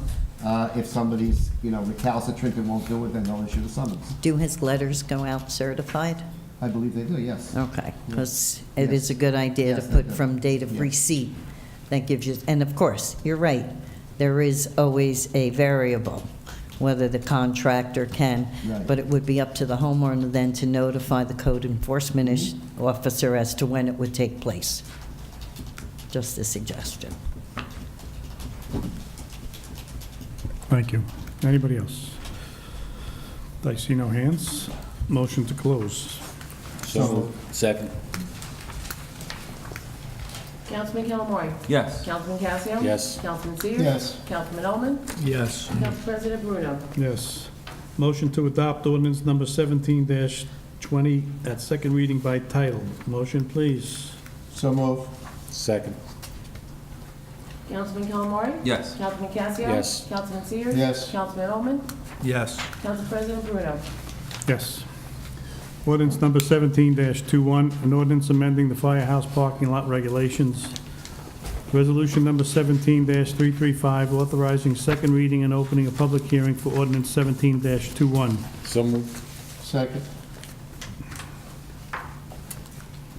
Councilman Calamari? Yes. Councilman Casio? Yes. Councilman Sears? Yes. Councilman Oman? Yes. Council President Bruno? Yes. Is there anybody that would like to discuss the parking lot regulations? I see no hands. A motion to close public hearing for ordinance 17-21. So moved. Second. Councilman Calamari? Yes. Councilman Casio? Yes. Councilman Sears? Yes. Councilman Oman?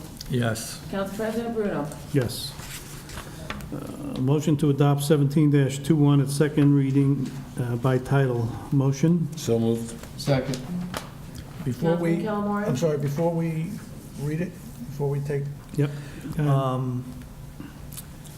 the issue of legal spots, or not legal spots, but the layout of the lot, I had asked last meeting about evaluating the layout of the existing spots. Is that something that Mr. Statiel can do? Or has it been requested, and if it hasn't been? I didn't ask him, but he certainly can do it. Only because it was raised as a issue, and although there were other issues about the new ordinance brought up, one issue that was agreed is that backing out onto Washington Ave is not ideal. So, Yeah, also those parking spaces in the back, too. yeah, so if we You could want- We could, yeah, he could look at that. ask yeah. Mr. Statiel to lay it out and perhaps reline it based on, generally accepted standards. Yep. Thank you. Mike, for 1 second, when we did the parking lot just a couple of years ago, we had the engineer at the time, he did all that stuff, so he obviously thought that those spots were adequate to proceed in and out of. But there's no way to, if the lot is full, there is no way to exit the lot by pulling forward. You have to back out. I understand that. I can't imagine that that is an acceptable method of leaving that lot. So, I mean, if it was done, Again, I don't mind looking at it again, that's no problem, but I'm saying there was, obviously, the prior engineer thought those spots were accessible to get in and out of. That's all I'm stating. okay. Again, it wasn't like this parking lot was done 20 years ago, 10 years ago. It was only 4 years ago that parking lot was redone, so. But I'm okay. Anything that involves safety, I'm ready to look at it a second time. I have no problem. I'm sure it won't take him too long No. to take a look. Some black paint and some white paint. Actually, just on another note, one of the things I was just working on today was some back reports for Clean Communities. And it involved 2014, and Chris Steele was involved with the commuter parking lot improvement, so I think it was actually him, so. Was it him? So we can ask him again what he did at the time, but I Okay. see that he was involved with it. Okay, well, maybe, since, if he was the one involved, maybe we should get someone else to evaluate, since that was his original evaluation. Well, we can look at what he said. They might have gone against the recommendation at the time, so we can just look at it as a starting point. When you say they went against. Oh, I don't know. Somebody may have not gone with his recommendation. I don't know, so. Oh, wouldn't the engineer be the one that would say, you will do this? Who would overrule the engineer and say you're not painting those lines? I don't know. Okay, I understand what I'm saying. Usually, the engineer says do X, you do X. You don't have someone overrule the engineer and do Y instead. Exactly, but yeah. for instance, with Prospect, there's other options sometimes, Sure. and, so. I understand. Okay. Yeah. Thank you. But I'll ask him, or Janet can ask him. Just mention that was done something in 2014. Again, I don't mind them looking at it, just to make it as safe as possible. Anything else, Mike? That was it. Thank you, Mr. Bruno. Sue? Okay, Councilman Calamari. Yes. Councilman Casio. Yes. Councilman Sears. Yes. Councilman Oman. Yes. Council President Bruno. Yes. So, emergency resolution 17-336. Emergency resolution ordinance number 17-21, amending the firehouse parking lot regulations. Motion? So moved. Second? Councilman Calamari. Yes. Councilman Casio. Yes. Councilman Sears. Yes. Councilman Oman. No. Council President Bruno. Yes. Individual resolutions, resolution 17-337, budget transfer. I'm sorry. There are no, introduction, first readings, there are none tonight. Individual resolutions, resolution 17-337, budget transfer. Like an explanation? Motion second first, please. A motion. Second. Mary, what's the explanation? Oh, and everything, or just anything in particular? Just in general. Just in Okay. general. Well, the whole So, budget transfer. as you know, that when we reach November, we have the opportunity to transfer from one budget line to another. There's a few items where it's a matter of reclassification because of some things that were raised by the auditor, where there were certain items being paid out of an expense line that has to be categorized as salaries and wage. And that, for instance, explains most of the first entries. When I say entry, the 44,000 in, that's because the budget for the Mr. Pollard's legal fees and codification and tax appeals were in an expense line, as it had been done for a number of years. And so 35,000 of the 44,000 is a pure reclass. You've already budgeted that money for that purpose. The $9,000 is to help fund the amounts that were in excess of the original budgeted fees. And I felt it was best to take it out of a correlated item. It was legal other expenses for tax appeals appraisers, which we came in less than we budgeted. So that was available to fund $9,000 up top, which is necessary to bring Mr. Pollard up to date, and there's a little bit of a cushion there. If we don't spend it, we don't spend it. The next line is to fund T&M for expenses that went beyond their allotment. And that money is coming, again, there was an excess in the planning board legal expenses that had been budgeted at the time you adopted the budget. There were two cases pending. One of them was dropped, and the other one has been slower. So the fees haven't been, so that freed up 10,000 there. And again, it's a similarly situated or category. The engineering services, as you know. I'm sorry. So, sure. Can you just back up? What is legal other expenses counsel? That is a description that is in the long budget document that is filed with Trenton. That is historically how it's been identified, and that is where those expenses for T&M, the COA, are included. These descriptions are a little bit different than what you would see in Edmonds, and in this exercise, working with Ashley, our CFO, we were careful to make sure that we're identifying the lines by how they're described in the long budget document. You usually see them in a different line, but we are putting them, categorized them this way because by law, that's what you have to, that's what you're affecting. You're affecting the budget document that was submitted to Trenton, not necessarily the various line items that are in Edmonds. So I can't tell you specifically. I think of it as this board. Correct.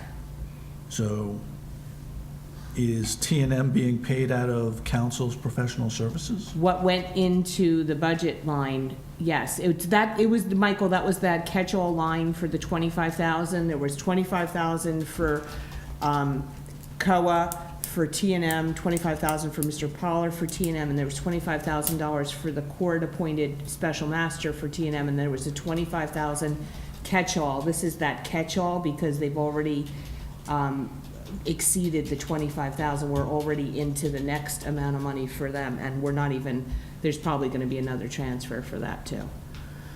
So where's all that documentation? You know, we haven't seen any bills, we're over budget, we're transferring money. Well, we don't typically.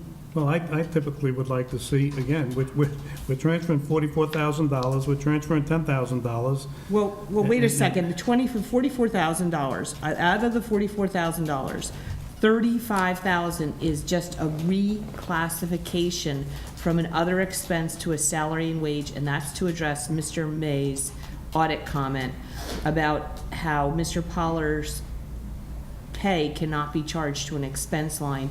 It's supposed to be in a salary and wage. So that's money that you had already earmarked for those types of expenses. It's just calling it a different name.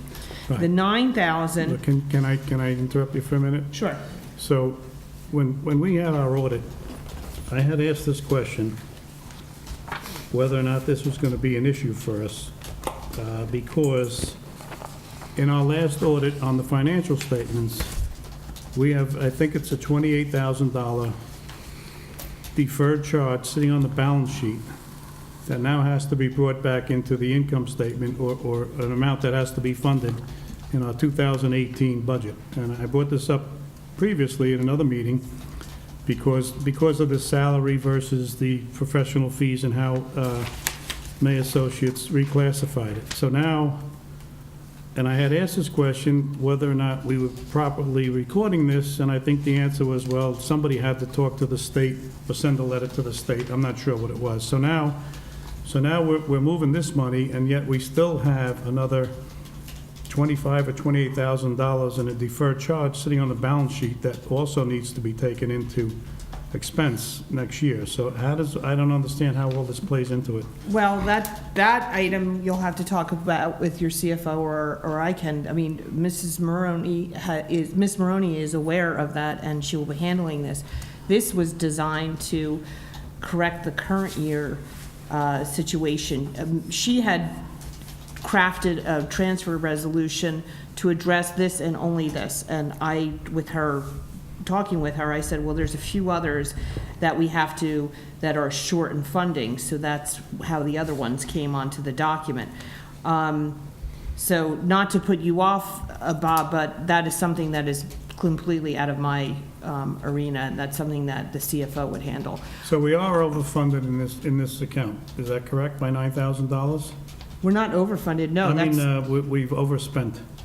Not exactly by 9. I can tell you what, okay, right now. It could be 8. It doesn't matter. We're overspent some amount. Is that It's correct? $7,416.60. And do we know where and why and how come? Well, this is for Mr. Pollard's fees for all the COA that, I mean, Ken had asked for a Well, higher, It's not just me, it's also for T&M. no, this is Oh, okay. specific to you, specific to you, okay? So I'm not sure if we know what it's specific for now. What's that? I'm not sure if we know what it's specific for versus, I mean, It's COA. I know, but is it you, or is it TMM, or? No, is it this both? is this, I'm gonna go each one. The 9,000, I have all the detail of what it's comprised of. It's, and I figured he had another bill coming, so I just did 9,000 as opposed to 7,416.60.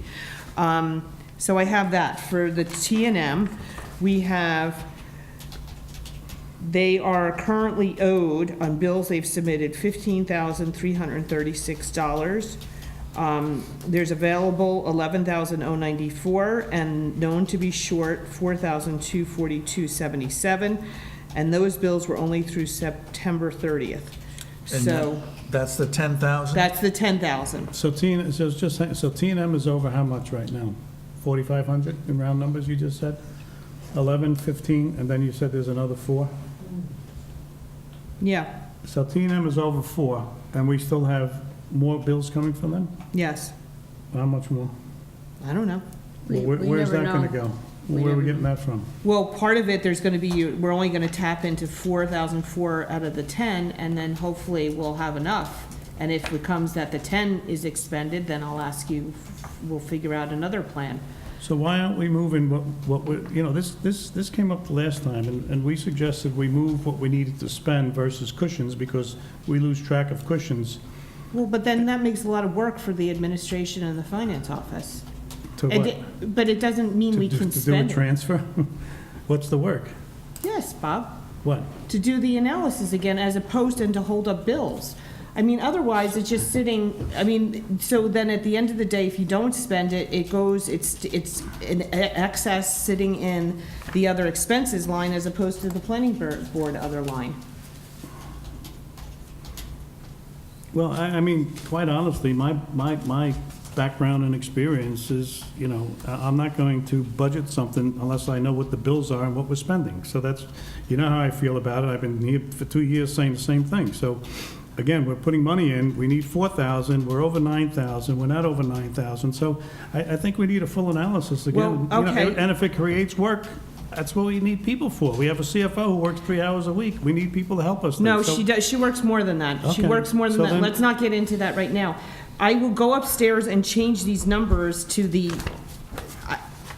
Well, I think you when can you come back budget, next you don't meeting. budget to the penny usually. I mean, if this was the beginning of the year, but I'm willing to do that. If you want me to go through the other ones, I will. It's No, I just, think you have to come back with a plan of, so we know what we're spending, no cushions, we have all the bills, because I'm gonna ask for the bills, and I'm gonna match the bills to the amounts.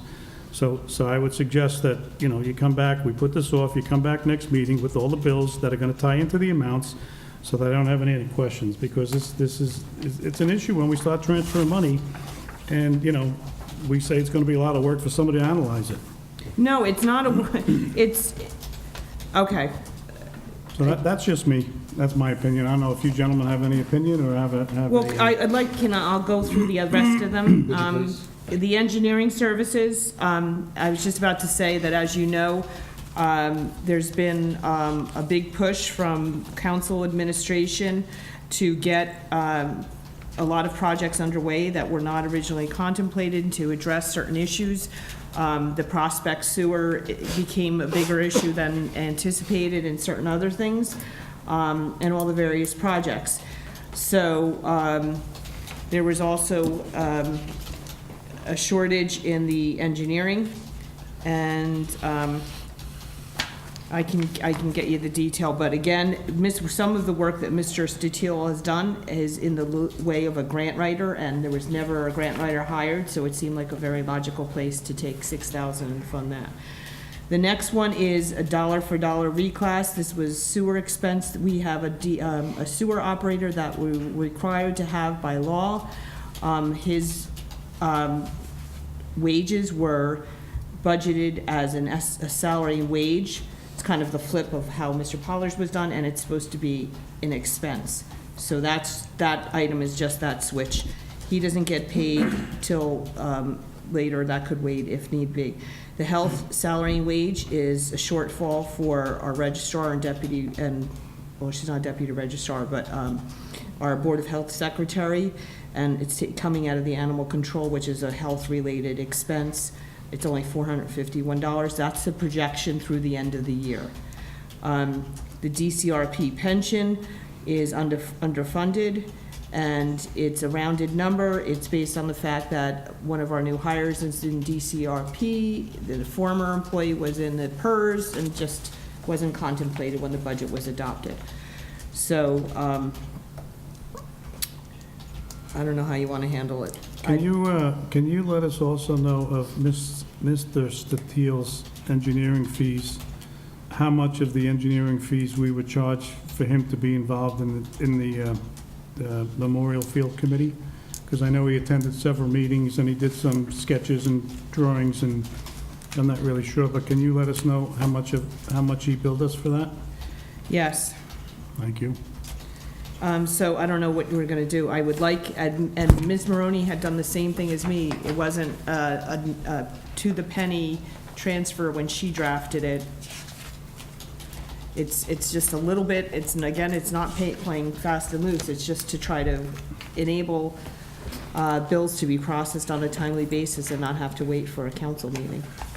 And again, I mean, I actually think that Mr. Pollard's and T&M's are going to be T&M's are going to be probably 15,000 higher, but I'm not asking to do that at this time. I'm just trying to get enough to enable us to pay bills as they come in. So can I ask, I don't know if it's Mr. Pollard or you, Marianne, but what is the expectation? So we reached a resolution on the lawsuit settlement with COA, and then there was an issue of one of the properties. I don't know how much can be. So there was further work that needed to be done. Do we know, does this transfer take us to the point where we were settled, or, do we know where these dollars are paid through? What hasn't been paid that we know we've incurred, and what is unknown in terms of the scope of it?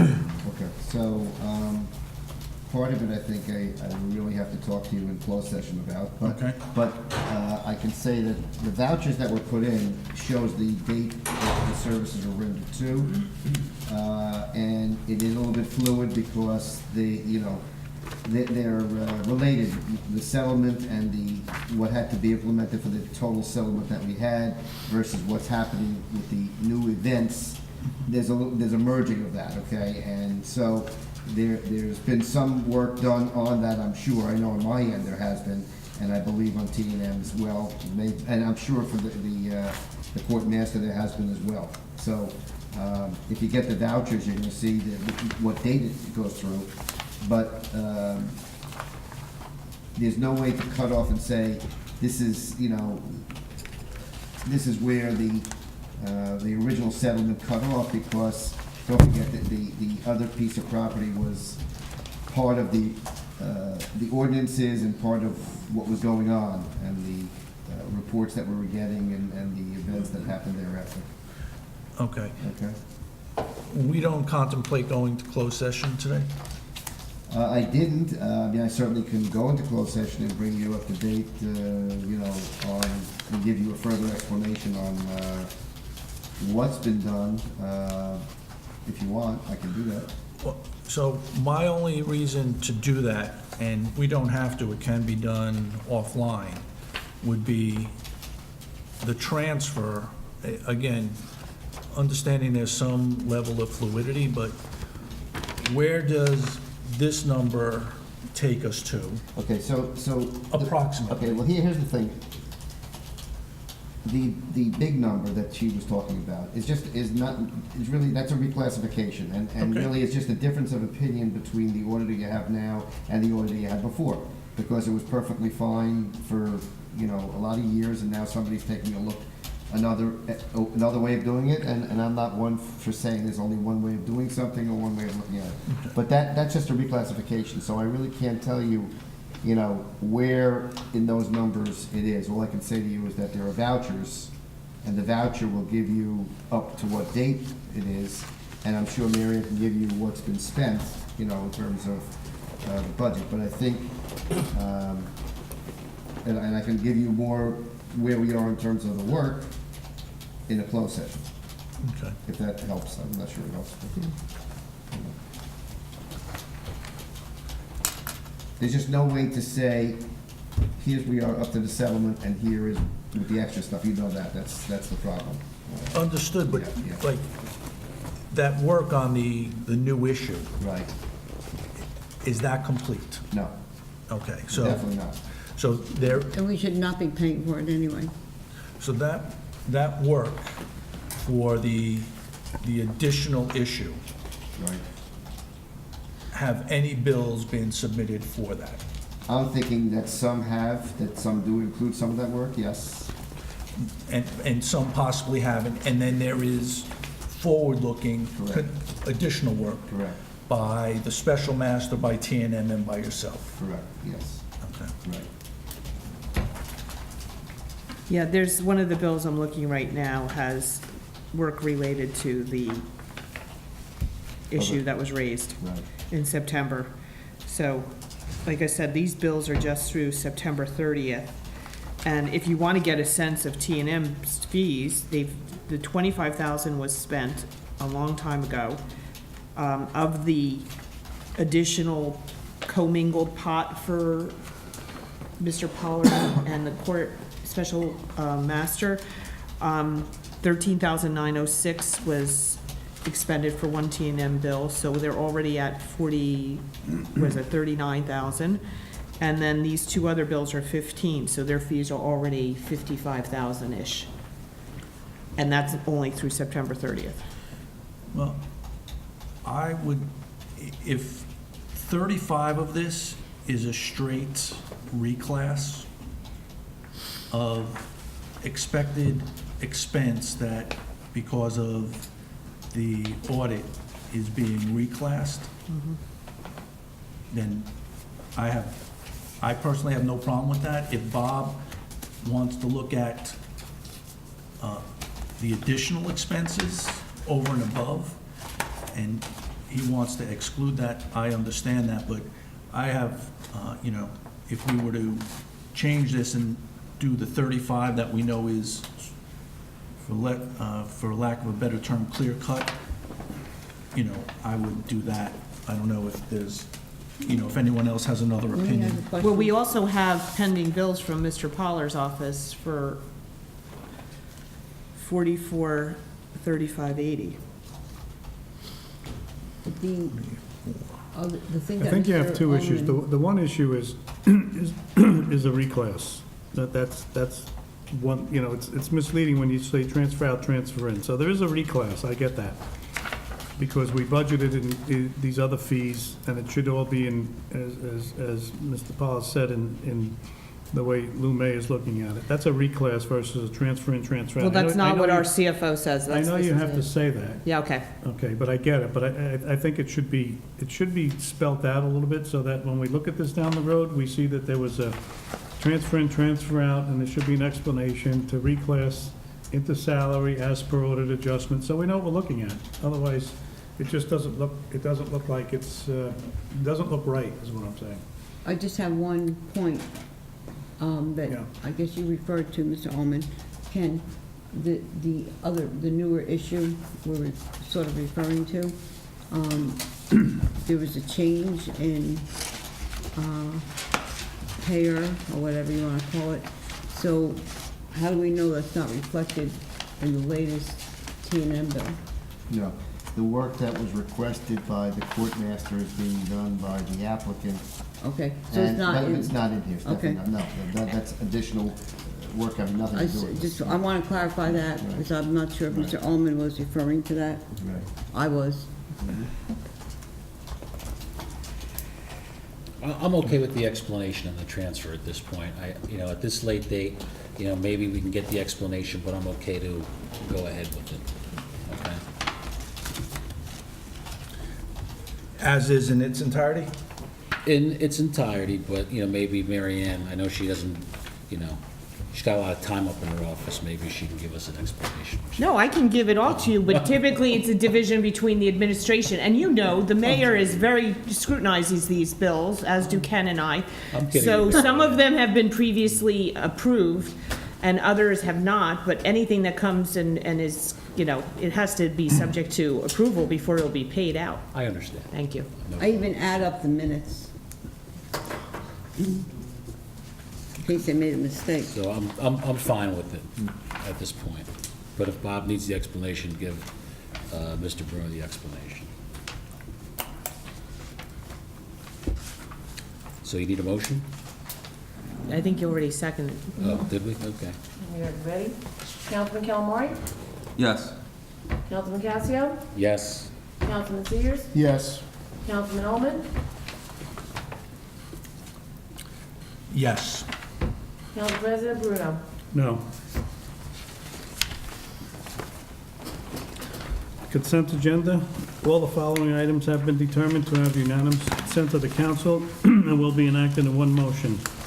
Should any item require independent consideration, any council member may have such item removed from the consent agenda.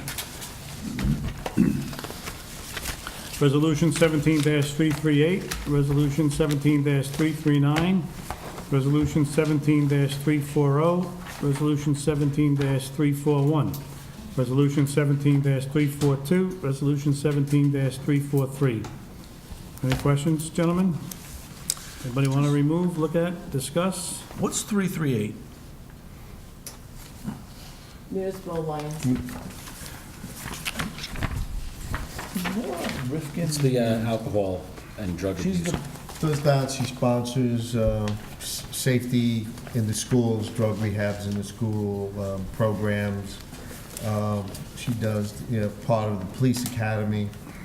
She supports that through Municipal Alliance.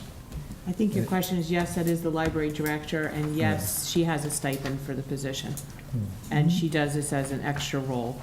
She took the job over from somebody, there was a vacancy. So she coordinates programs with the schools. She's been doing it about 4 or Okay. 5 years now. I just didn't know, I didn't see library. I couldn't put the two of them together. That's fine then.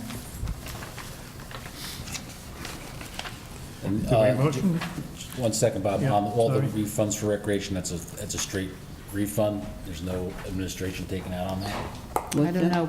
There's That no would, administrative These fee here taken? refunds? Yeah. it normally spells it out if there is. There was only 5 ladies who signed up for little Oh. young girls who signed for basketball. Gotcha. So there's not Not enough, enough. for a Okay. team. That's okay. So they're going to Westwood. Okay. 5 is enough for a team. Yeah, but. I'm joking. I feel bad for them. I feel bad for them. What's that? They get to play all the time. Yeah. Yeah. No substitutes there, right? And they go to the playoffs, too. All right, gentlemen. I'll Did we make a motion motion. yet? Motion? So moved. Second. Second. Councilman Calamari? Yes. Councilman Casio? Yes. Councilman Sears? Yes. Councilman Ullman? Yes. Council President Bruno? Yes. Motion for adjournment to conference agenda, please. So moved. Second. Councilman Calamari? Yes. Councilman Casio? Yes. Councilman Sears? Yes. Councilman Ullman? Yes. Council President Bruno? Yes.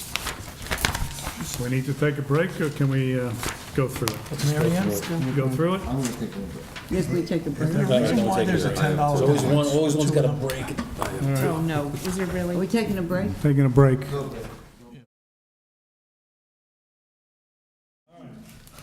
It's weird. Administration, project traffic. Any questions on the project traffic? Yes.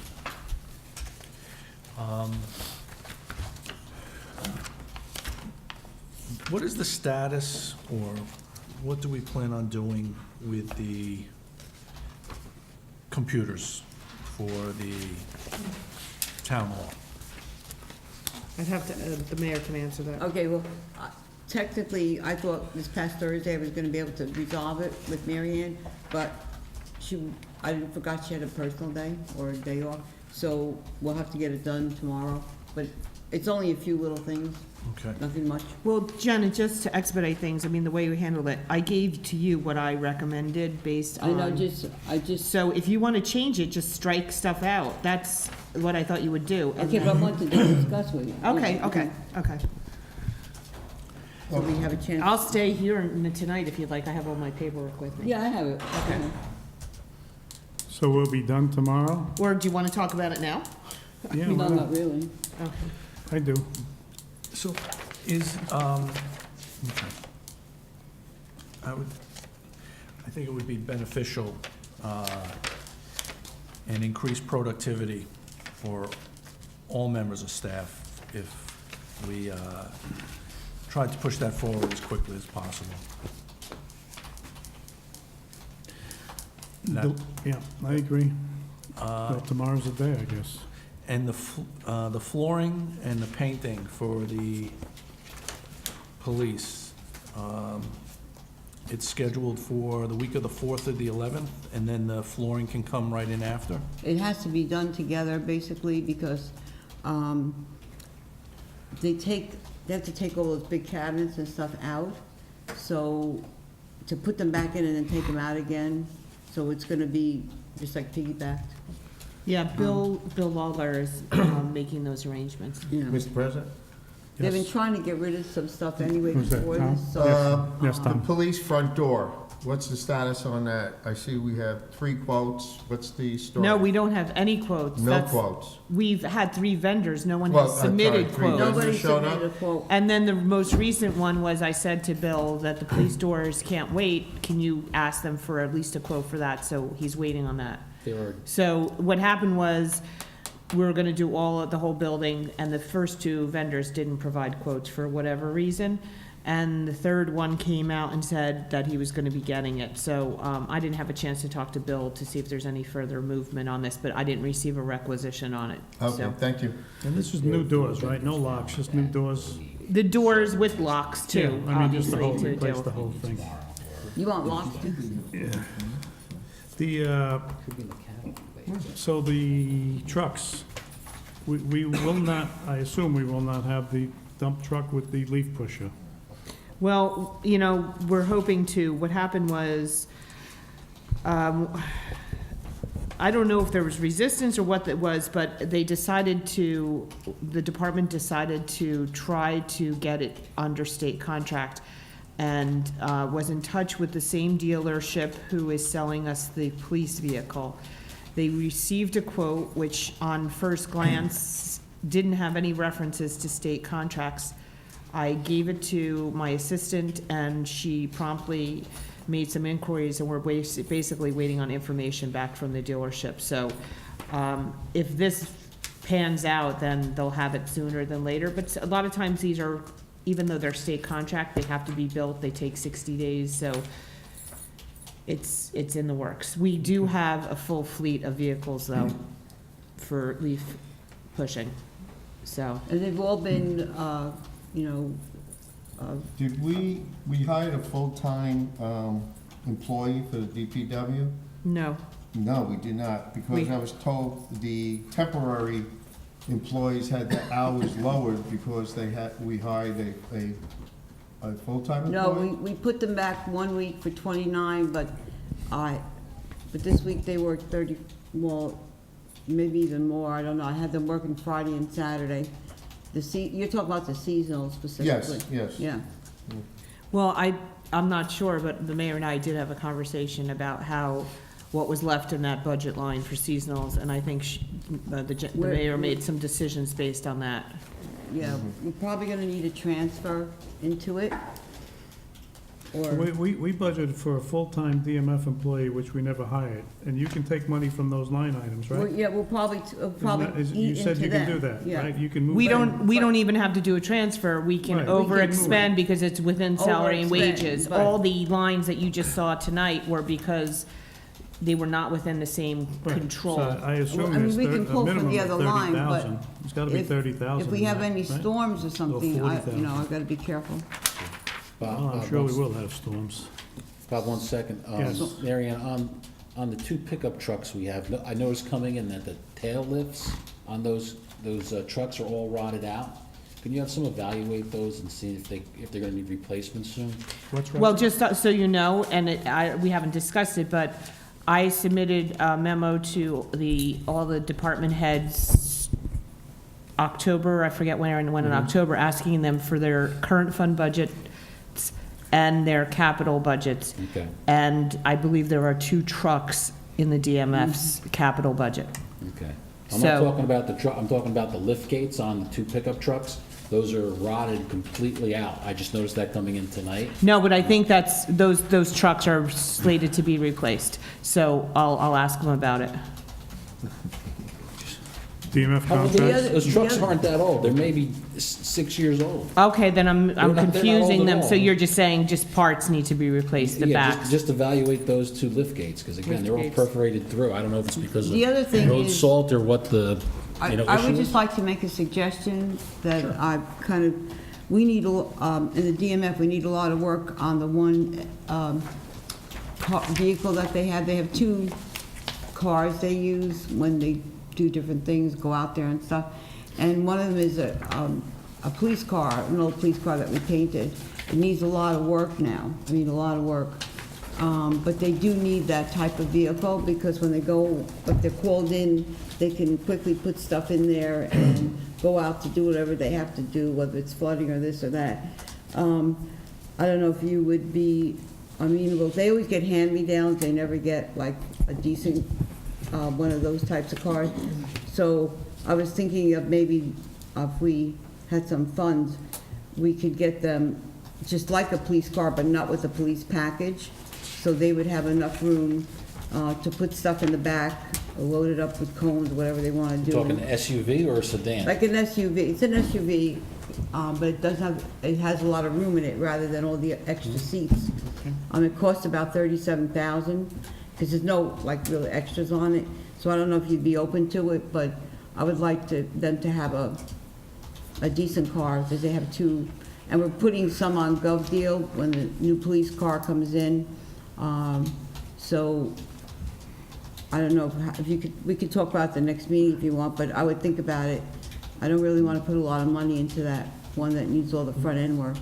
Frankly, Janet, where are we getting the money from? I'm just saying, I don't know, I'm just saying. Yes. So this is next year's Hold on. budget. Yes, Mr. Sears. Could we add fire gear to this tracker? There seems to be a huge problem that what I've heard today between fire gear that was originally purchased and now it's being reevaluated. I know there was something about a contractor that to bid, and now they're requiring the full fire gear to be broken down with piece marks and it seems like the fire department, people are up in arms about, they gotta go through this whole process again. Wait a second, Tom. Pete Inzetta was in my office, sitting across from me, and we had a very nice conversation. Well, I'm not saying you didn't have a nice He completely conversation. understood, but wait a second. There's a $6,000 cap, and that's a high cap because I'm enacting QPA, on purchases from any one vendor without getting a quote unless it's under state contract. So we purchased almost $4,500 worth of hoses from a particular company. And at the time, there was no second quote, there was not, Strictly fire gear, I'm just asking No, if we what can I'm put it saying, on the no, what tracker. I'm just trying, to understand, Hold on no. one second, let me just. I just wanna I just wanna explain something. understand one thing. I understand. So when you say fire gear, That's the Turnout gear. turnout gear, the boots, the jackets. Oh, gear, the like helmet, the- yeah, the gear. Yeah, Oh, okay. so what happens is I didn't know even if it though, and this Okay. is the problem, even though money is budgeted for this, we cannot buy from that same vendor unless there's a state contract. So what happened is, they came in and they said, okay, it's under state contract, and then you ask the question, what's under state contract? Not everything the vendor sells is under state contract. There's certain specific things, there's pants, there's coats, so on and so forth. So, they put in for a quote, and so My assistant has been vetting it and asking it for the detail, and we get the same sob story from the vendor, oh, no one ever makes us do this, and if that's the case, so be it, but we have to do it because we have to comply with law. And they gave the information, and what happened is, when we looked at it, we said, okay, we're over the 6,000, so one of two things has to happen. We get another quote where you find out that some of the other stuff, there are Carnes helmets and there are Globe boots available under state contract, but the items that they quoted were either not the ones under state contract, or they didn't identify them as being under state contract. Now you're So- saying the vendor, correct? The vendor, yes. Okay. So I asked the vendor to work with the deputy chief to find suitable gear for the department, and if we can't get it under a state contract, then we have to get another quote. I facilitated, I gave him a 4-page spreadsheet of all the various companies who are authorized distributors.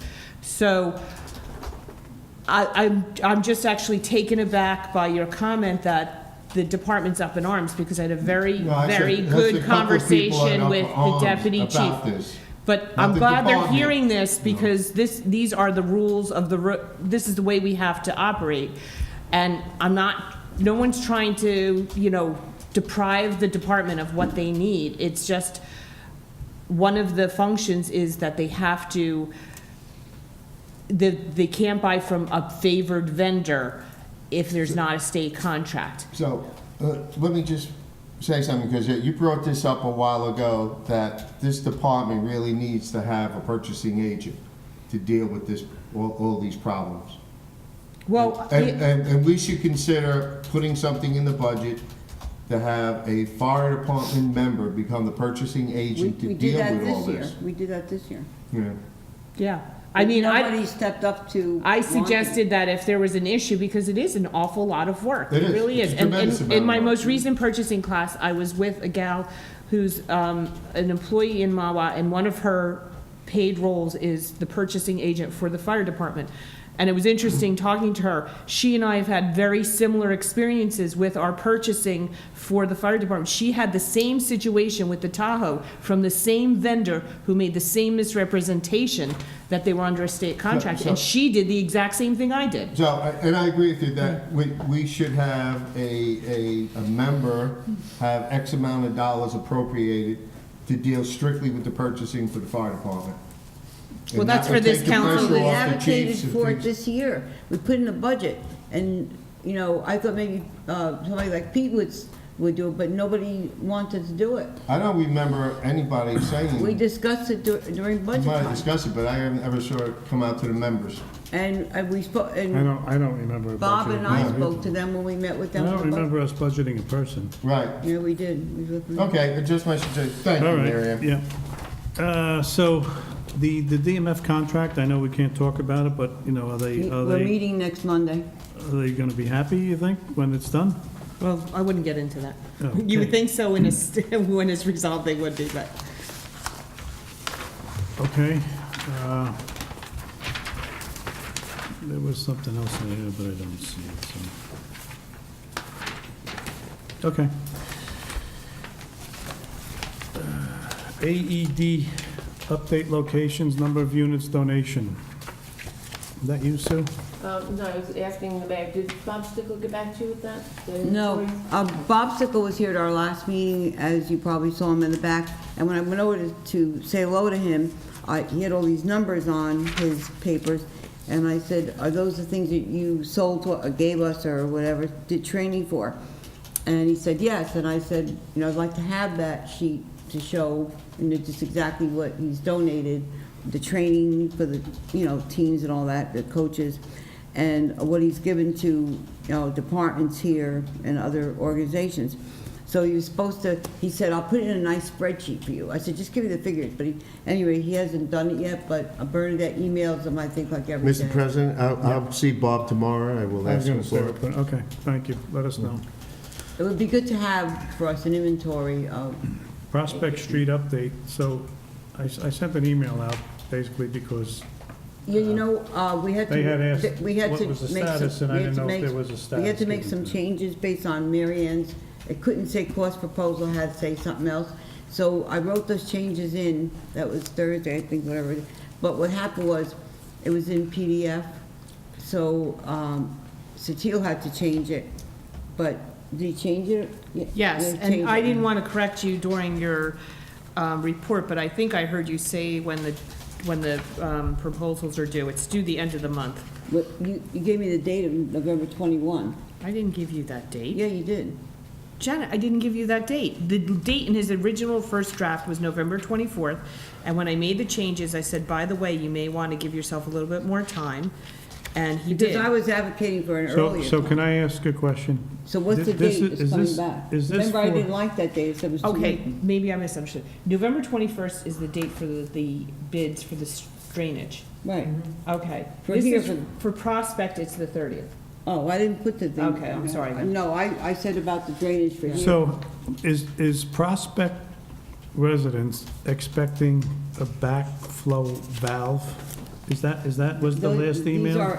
This is a couple of. this Yeah, is I one. know. For each residence, they will have but it won't be that humongous thing that we purchased. No, that was- ducting, no. I can That was for pass this like down. This is this is dam what or went out, something? is going to, it's 5 mainline, it's 5 residents, not just the 3 who have been here.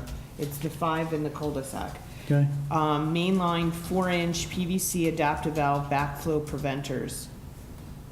Did we get the right ones this time? Did we get a picture? That's different. That was a custom made for the middle of the thing, which was Whatever. not what. I'm just- Yeah, I'm when you just just said, asking the did we get the question. right ones? I don't know what the right ones Those are. are off-the-shelf ones that we're gonna put in. They're It's off not- the shelf. They're not, They're- not yeah, custom. no. The other one, the custom one was made for the main sewer line. It was only one. And I'm gonna ask Chris if we could get, call the guys for Zito. Okay, so when are they expecting this to be completed? Let me Okay, just- so here's the nuts and bolts of it, Yeah. okay? And the mayor, Chris had suggested the mayor be the one that reaches out to the residents. I guess they're gonna hear it now for the first time. I don't know if Jenna had time because it's been a short turnaround and there was holidays. So the contemplation is that the proposals or the quotations be provided to Chris's office November 30th. And then the work is to be done within 2 calendar weeks from the issuance of a purchase order. So obviously, he's gonna have to evaluate them. I guess if weather cooperates, it can be done in December. Okay, so there's a little bit of a gap. So he will get the quotes. Yes. And then the work will be done 2 weeks after the purchase order. So Yeah, so there's a I- gap between the quote and the purchase order, right? Yes. So what happens is the quotes come in and they get evaluated. He'll make a recommendation and he'll suggest that this is going to meet the particulars of the specifications and therefore we can do it. If we only get 1 quote, we could be in a bind because we have to have 2 quotes. But Is Vladimir going to be involved, or he's out of the picture now? Vladimir reviewed this document before it went out, Okay. the request Okay. for. How much is the total? Okay, so quote? Madam Mayor, you will notify the residents, correct? Yes. Okay, Well, all right. Class 3 SLEO police officer statute. Well, we got it in the packet last meeting. I don't know if everyone read about it. I mean, you want to go forward and talk, because you're gonna have to talk to, obviously, the Westwood Regional School District, if they're interested in something like that. And then we as a council and as mayor-elect would want to go forward with something along those lines. You gotta see if there's an appetite for it. I didn't hear the beginning, I'm sorry. We're gonna have, we got the statute last time Ken gave it to us, so we have to decide, is that something we want to incorporate into our school system as a municipality? We have to hire them, okay? The school just can't do it. Yeah. So we have to see if the school has an appetite for it, number one. Does Westwood want to do it too, since it's a regional school system? And how do you split the cost? I mean, we're gonna have to talk to the other 2 entities, basically, and decide what we want to do. If they don't want it, then why even talk about it? I pulled mean- the statute, the it's S2983, and under Article 20 here, it says, under the bill, both public and non-public schools would be authorized to hire a Class 3 special law enforcement officer whose duties will be limited to providing security. Correct. Yeah. So the The schools can... school should hire them. Yeah, no. Yeah, but they just can't go out and hire them. They have to be under the auspice of the municipality that the school is in. Am I correct, Ken? Yeah, but does that mean we have to pay for them? I don't think we No. should pay for them. According to this bill, I can pass it Well, down to I Ken. don't know about the bill. I mean, I'm looking at the actual statute. I mean. Well, is it S Well, but the bill, no, 298? the actual different. bill- the bill was changed, actually. Yeah. I think, was That- actually that was enacted. different. So, the It's way very I- difficult the to way- become one of Yeah, the these. way I look at it is, let's see, officers that should be authorized, it's really, I thought it was a municipal, appointment, not a school thing.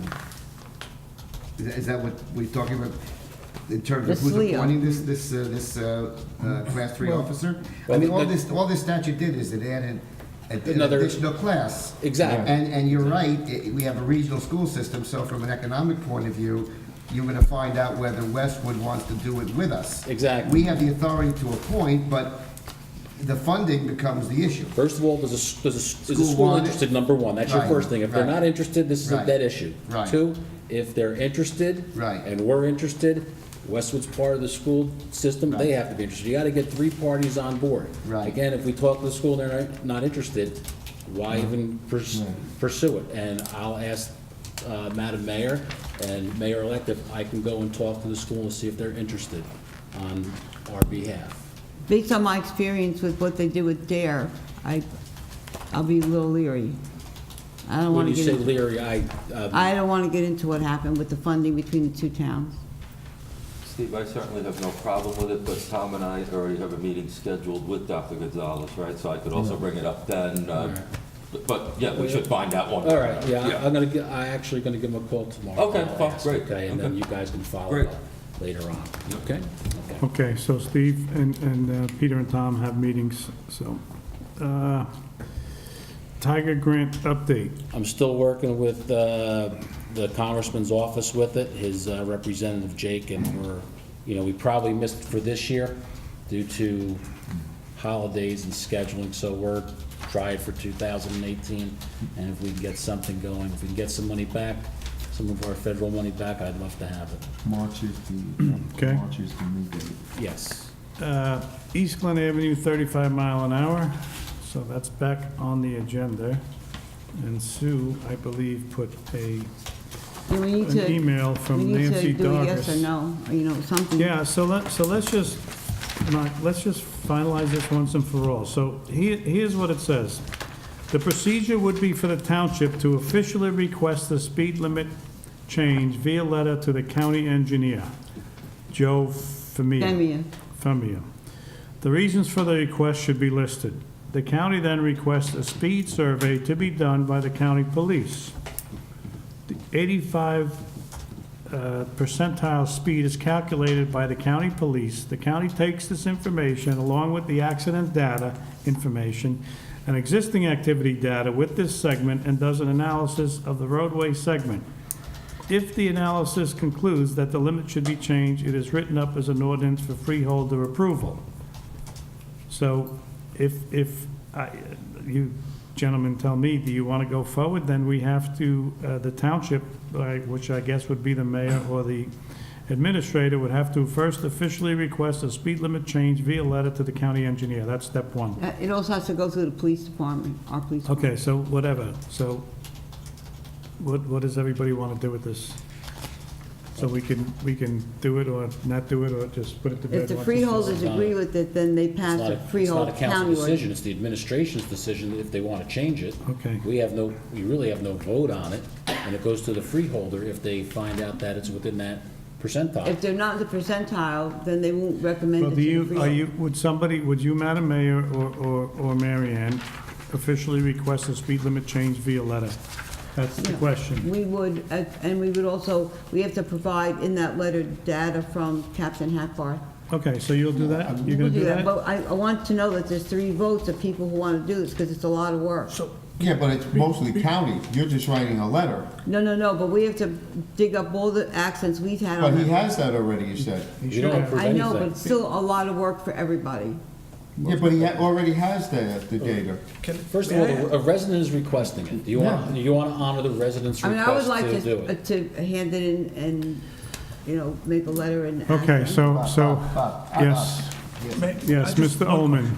So this letter came in from a resident questioning the speed and asking for a reduction. Before we start writing letters and asking the council to do anything, does the chief or does Captain Hackbarth, excuse me, have an opinion on the speed? Do they feel it's excessive? I mean, if they don't feel it's excessive, then I don't think we should ask. They don't feel much either way about it. They like, So they're indifferent. they're sort of like, you know, if you want it, they'll go with it, but they're not, you know, they haven't had many accidents there. As far as all I I heard was could, one I could ask complaint. them for a more definitive opinion if you want me to, and then we'll take it from there. I mean, I'm happy to undertake it, especially because it changes speed halfway down a hill into Ridgewood. It Right. goes from 35 to 25. Well, the which- advantage would be the speed would be the same, so that would be, I think, a good Yes, thing. I Okay, my agree. opinion. And I don't think there's any harm in trying, you know, and we would at least know what percentile we're in and how we're doing there anyway, based on what the county has on their records. I mean, I just think it's a bit absurd that it changes. I don't know why it was established at two different rates, but it just seems a bit odd that it's Yeah, so. two rates. So we'll do it, and then we'll see how it goes. So, I don't have a problem with doing a letter and attaching our data. I would support it. Okay, Okay, so so we you'll have send a enough. letter? Yeah. Okay. Hull Terrace update. Okay, so the question is that, you know, I want to get a firm commitment if you want to move ahead on Hull Terrace or not. Because if you want to move ahead on Hull Terrace, you're gonna have to do a title search. That's gonna cost money, you're gonna have to provide funds for that. You're also gonna have to provide funds for a survey, okay? And then, you know, the legal work I'll be doing, it's you know, nothing I'm gonna be charging for, but the work by the title company and the surveyor is gonna be a charge. So, I mean, one way of doing that is to ask the people if they want this street to be a street and maybe have them pay for the cost of it. Otherwise, I can't order anything without, you know, funding from the council. So the title, I mean, I don't know, I But- bought my first house, I forget what I paid, wasn't a lot, a couple hundred, I guess, and a survey. I mean, what are we Well, the- talking, $1,000 in total? Well, the survey could be a little bit more than that, because it could be, it's not just a house. Right. So maybe, I want to call it no more than probably 2,000 at the most, I would think. That's for the whole street. That would be for because don't forget they have to do titles. You know, There's four I say that properties. there's four properties, properties. there's four searches and Yeah. then a big survey. So you know, maybe 25. I'm just throwing a number out there. I don't want to. I know Bob, you're very sensitive with numbers. I don't want to like throw out a number and then I wrote it down, 2,000. I know. I That's saw why I'm it- I I'm saw your changing pen it. moving. Hold it. I want to take a time out. Approximately I did, Ken, that's Ken, all. I did a squiggly Yeah, line. there's four properties and there's a survey of the whole area. So you know, it could be more than 2,000. Ken, in your opinion, as it stands now, it's a private roadway, is that correct? Yeah, From that's your what I research? believe it is. Okay. That's what I believe it is, yeah. You know, again, though. And I do not subscribe. I guess we should and I do find not- out. And I do not subscribe to this notion that because we paved it, that it's now a dedicated street. You know what I'm saying? I don't think. I understand, yeah, You know, sure. people have talked about, we've done this, therefore it's a street. I don't think so. I don't agree it's a street. We Yeah, couldn't well, give- then there's that issue, there's an issue that we have a township sign on it, that's another issue. Yeah, but there's a procedure to make a street a street. a I regular understand, street. but people have different Yes. images of what makes it a street. Right. So I just wanted to get your legal perspective on it. if Well, you I think it's a also, you know, there was a precedent set, and, you know as well as I do, Ken, when you start setting precedents, that's a different story, too. I'm not Well, saying the precedent was right or wrong, but, Yeah, but you know, we paved, we plowed, we're doing leaves. It's not a legal precedent, though. It's not a precedent. Okay. I mean, you know, just because you gave a service or you gave an improvement. No, that's fine. I'm all Doesn't for it. mean that it's a dedicated street. Okay. So what do we want to do? But I'm just saying, if you want to Right. make it a dedicated street, Find you out once can. and for all, I guess, right? So what's the difference, I guess? So there's a street called Hull Terrace that services 4 houses. And so what's the question before us, and what is the difference if it's private versus public? If it's private, then we don't have to pave it, we don't have to pick up we don't have to plow the snow, we don't have to pick up the leaves. Don't have to patrol it. Okay. It's their private property. And if it's public, it's, Then you give it the service that you give to every other street. okay. And the reason it's coming up now is because they want it paved, or they're asking that it be paved? Because we did Mountain Avenue. Yes, they're asking that it be Okay. paid. Because we did Mountain Avenue, they wanted to have us stretch into there. But apparently, it's not so much the paving, it's the way we paved the last time. It wasn't done properly, so the houses, if you were to drive in, the houses on the right, which is the south side, I think. South side. They have water issues. They just get flooded. The Yeah, water just goes into their Mr. Bruno garage, is correct, the you know, way goes they. all over. So, they- I mean, you know, it wasn't done, you know. No, you're correct, that's what What they're happened. saying is they were promised to put up a blacktop curb so that the water would hit it and then run down, and then other people promised they would put some sort of I'm gonna say drainage for lack of a better word, but PVC piping out to the street. So, you know, these were all discussions with former council / mayors, and nothing got done, so that's the issue in a nutshell. Okay. Well, then it sounds like the first thing we need to figure out is if it's really a street. Right. Well, according to Ken, it's not a street. I believe it's not a We street. believe it is his legal opinion, it's not a street that we maintain, it's not part of the township, it's a private, basically a big driveway.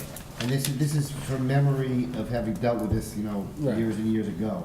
And I remember the paving, and it was a service that was rendered, maybe it wasn't done to their satisfaction, but it was something that was done for them.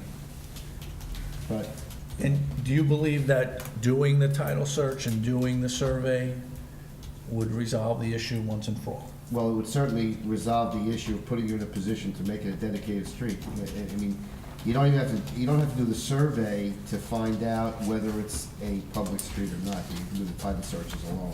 That would tell us. Why don't you start with the title search? And Okay, then but, if you okay, want- but what about funding? If that's 4 title searches, Right.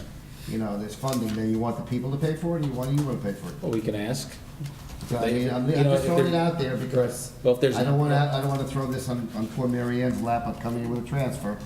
Okay, I was like, wait a second, how's this time coming to me? If there's, I think we can go to the residents, see if there's an appetite for it. Right. Okay, because again, it has to be an appetite of 4, not of 3. Right. You have to, again, get a group to Right. all think together, and you know how hard that is right here on our dais.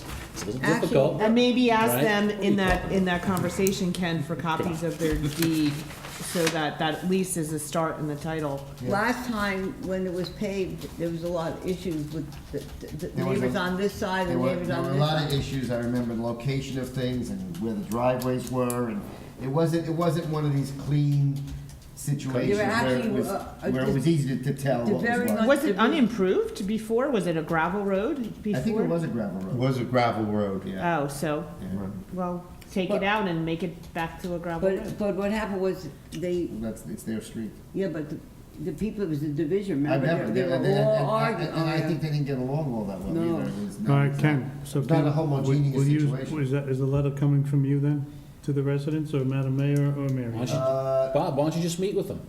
No, we gotta give him a letter. He's gotta give him a letter. We have to officially put a letter out there and say, hey, this is what we can do, but you all have to agree, whether we pay for it or you pay for it, it doesn't matter for argument's sake right now.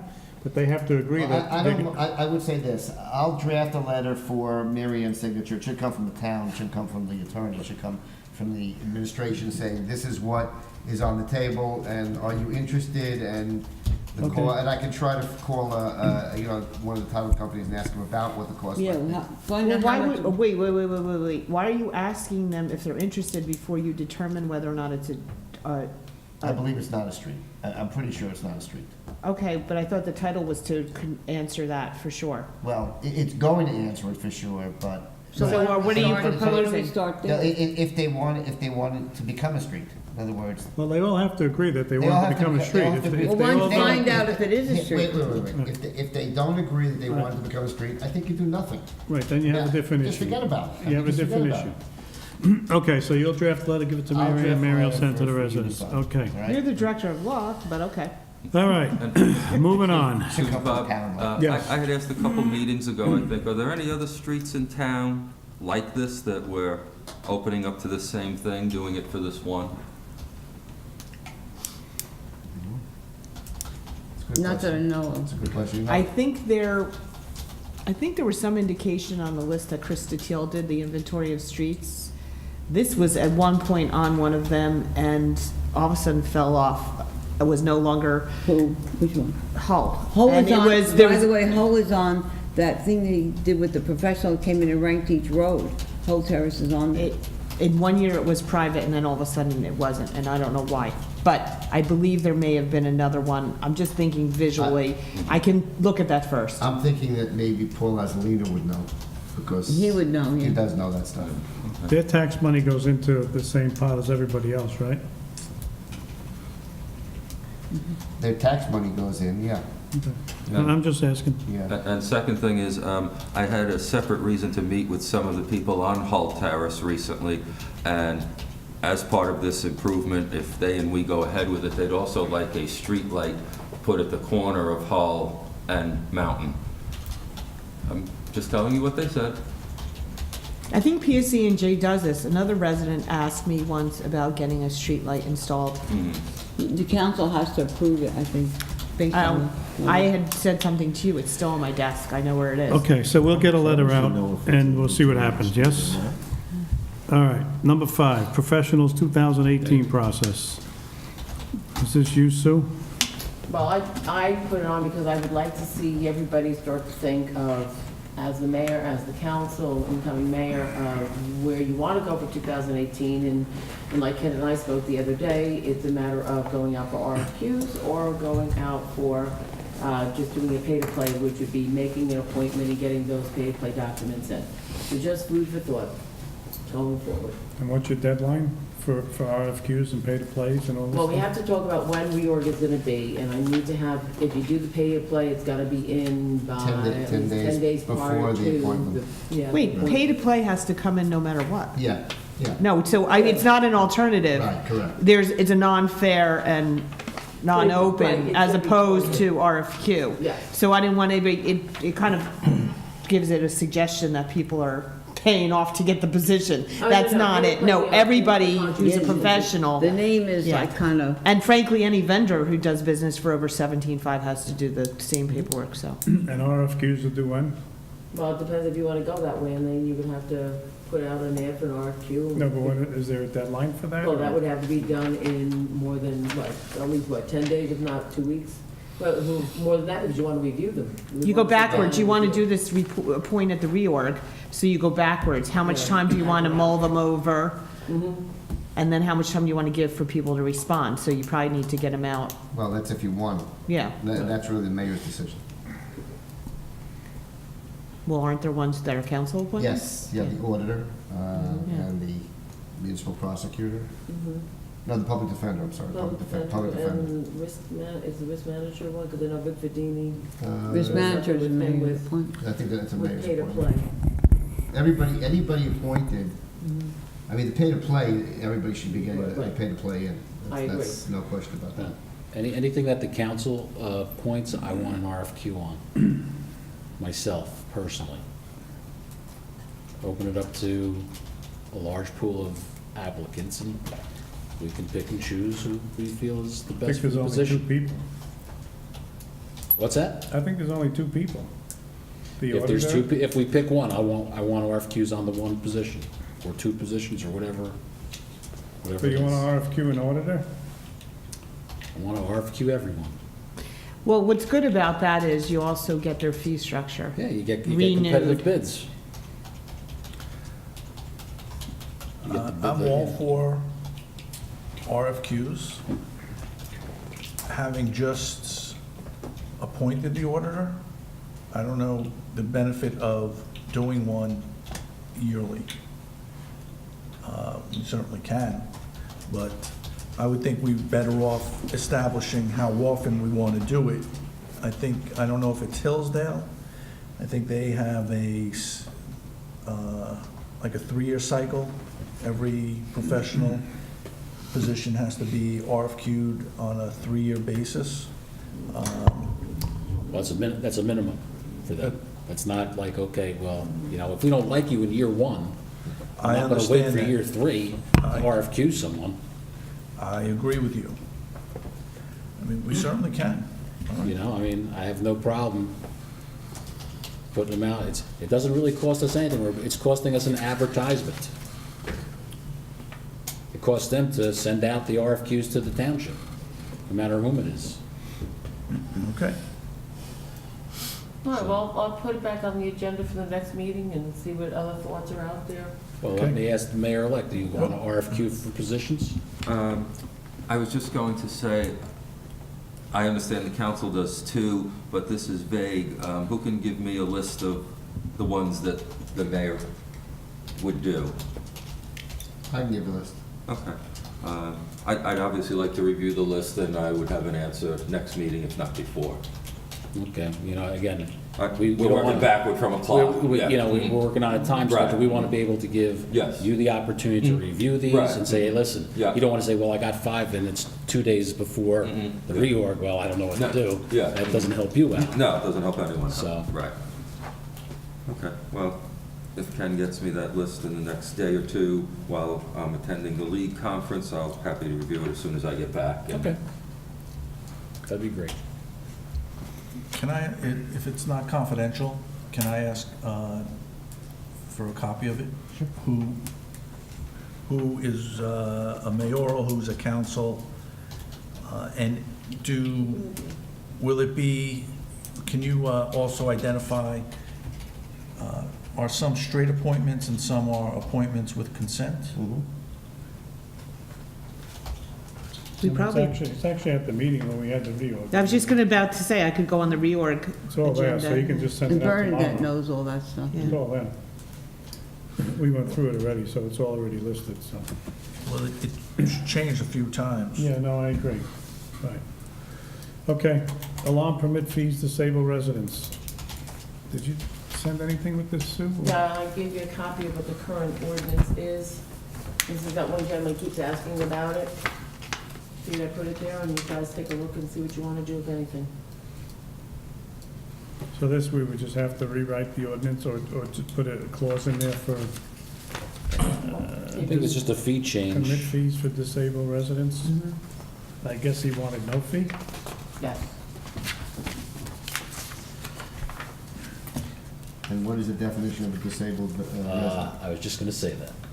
I- My wife would definitely say, I'm disabled in many ways. We can have a large administration cost to run that stuff. We have a, I mean, You could be opening up something you can't close. Go ahead, Michael, what do you want to say? no, I think, there are residents who have a exemption for taxes due to disabilities. I think that's defined, it's clear. I don't It's see a a need. veteran, though, for disability. I not- understand that, but I don't see a need to extend a waiver beyond that. Janet, can you find out how many residents currently have alarms that are registered? with the Yeah, police? we could get you a number, Yeah. a list. Okay. I Just a agree number. with Mike Ullman, though. I don't think we need to do that. No. Okay, so, Madam Mayor, you'll give us. We'll get a list, yeah. Parking. It goes through the police department, they send. We a don't want to letter. list the names and addresses, obviously, just Just a a number. No, just give you a number, yeah. The police department sends out the annual letters. So what's the parking ordinance? Is that it? That that's the email about residents having a parking Oh, so, all right, something. okay. So the last piece of paper in our document, gentleman was asking about parking, the 2-hour parking, but do we have signs or do we order the wrong signs, first of all? No, we had them fixed. We had them fixed? Yep, Did they come in wrong? they came in, yeah, they didn't have all the information on them. Like, no parking 2 hours? So, so this gentleman was asking, I think we brought this up several times, about what if somebody wants to do work on his house? I thought we had said we would talk to the police, or just, excuse me, have them call the police, or, and say, I have somebody out here? What was the game plan on this, Madam Mayor? I think you were gonna What was talk- this? I think this person was thinking about having the ability, even themselves, To park in front like of their guests, because they're residents, to be exempt, so to speak, from the restriction and let them park. I would assume that would mean giving them Oh, enough yeah. marking spots in front, I would assume, right, where they would No, have to park. I think it was to put a decal on their Yeah. tail. They their- asked for a decal type their- thing. Their tag, their license plate, or the window or something. Yeah, something, wanted an address or something in there. Is it possible to give the homeowner, say one if they want one, and then the person would put it in the car and have to give it back to the homeowner when they, something like that? No? I think we're reading too much into this. I think he wants to be not exempt, but he wants a permit that would allow him to park More than 2 hours? in front of his Yeah, house. that would make them exempt. Yeah. Or him or a company Yeah, that comes here? He would be able to park in front of his house. I know, but what happens when he has company Just exempt from the. staying more than 2 hours? He doesn't want to have to be restricted by that ordinance. Yes. I mean, I appreciate that he doesn't want that restriction. Personally, I think if he had a repair or an emergent situation, he could call the police. I call the police all the time when I have people staying over my house and notify them that someone's going to be on the street overnight.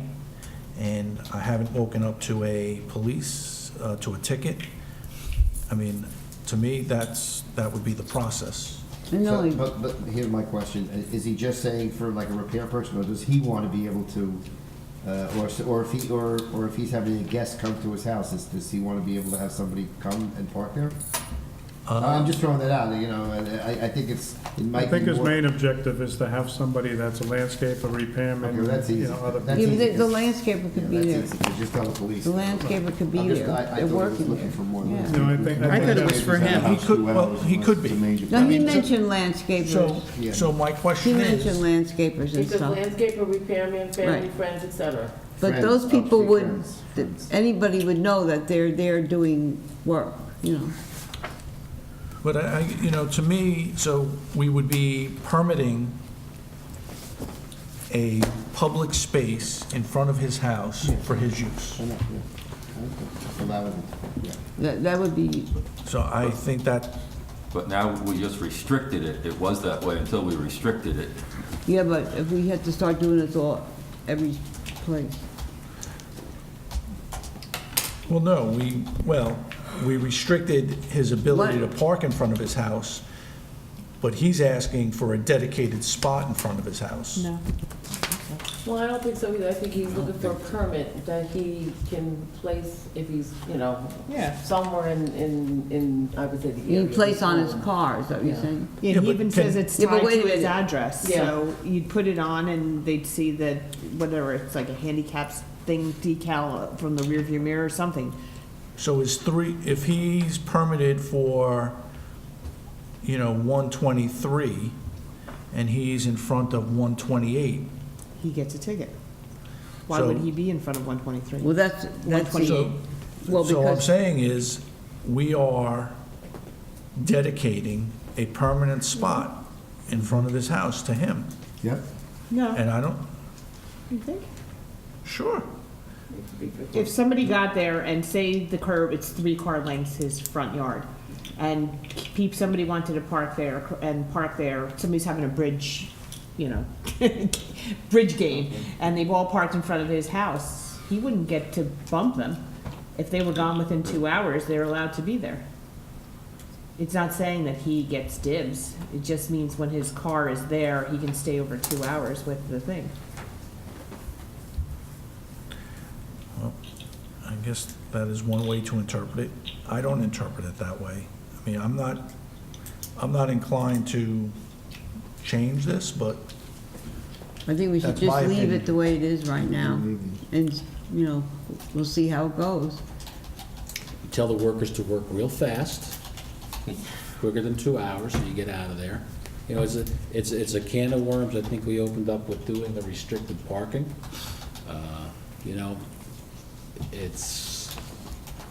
I'll tell you one thing, if you do start it, you may get the entire town when there's restrictions, you're gonna start. Yeah. And there's a lot of streets that have a lot of You're gonna have to get restrictions. permits to everybody.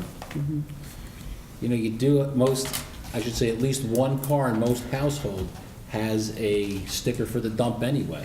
I think if you see a green sticker on the back of the car and you're in front of the house, I don't think the police are really gonna get too angry at it. And I don't see the police going out, hitting every car with a grease pencil on a tire to see if the tire moved. I don't see that happening. I can tell you it wouldn't happen. They're not getting out of their car to do that. There's no So way. let's just leave it the way it is. Not gonna happen. So, Okay. so I would propose no change. No change. no change. Okay, we don't have closed session tonight, so I'll make a motion to adjourn. Motion? So moved. Councilman Calamari? Yes. Councilman Casio? Yes. Councilman Seer? Yes. Councilman Oman? Yes. Council President Bruno? Yes. Only 5 minutes over the 10:30.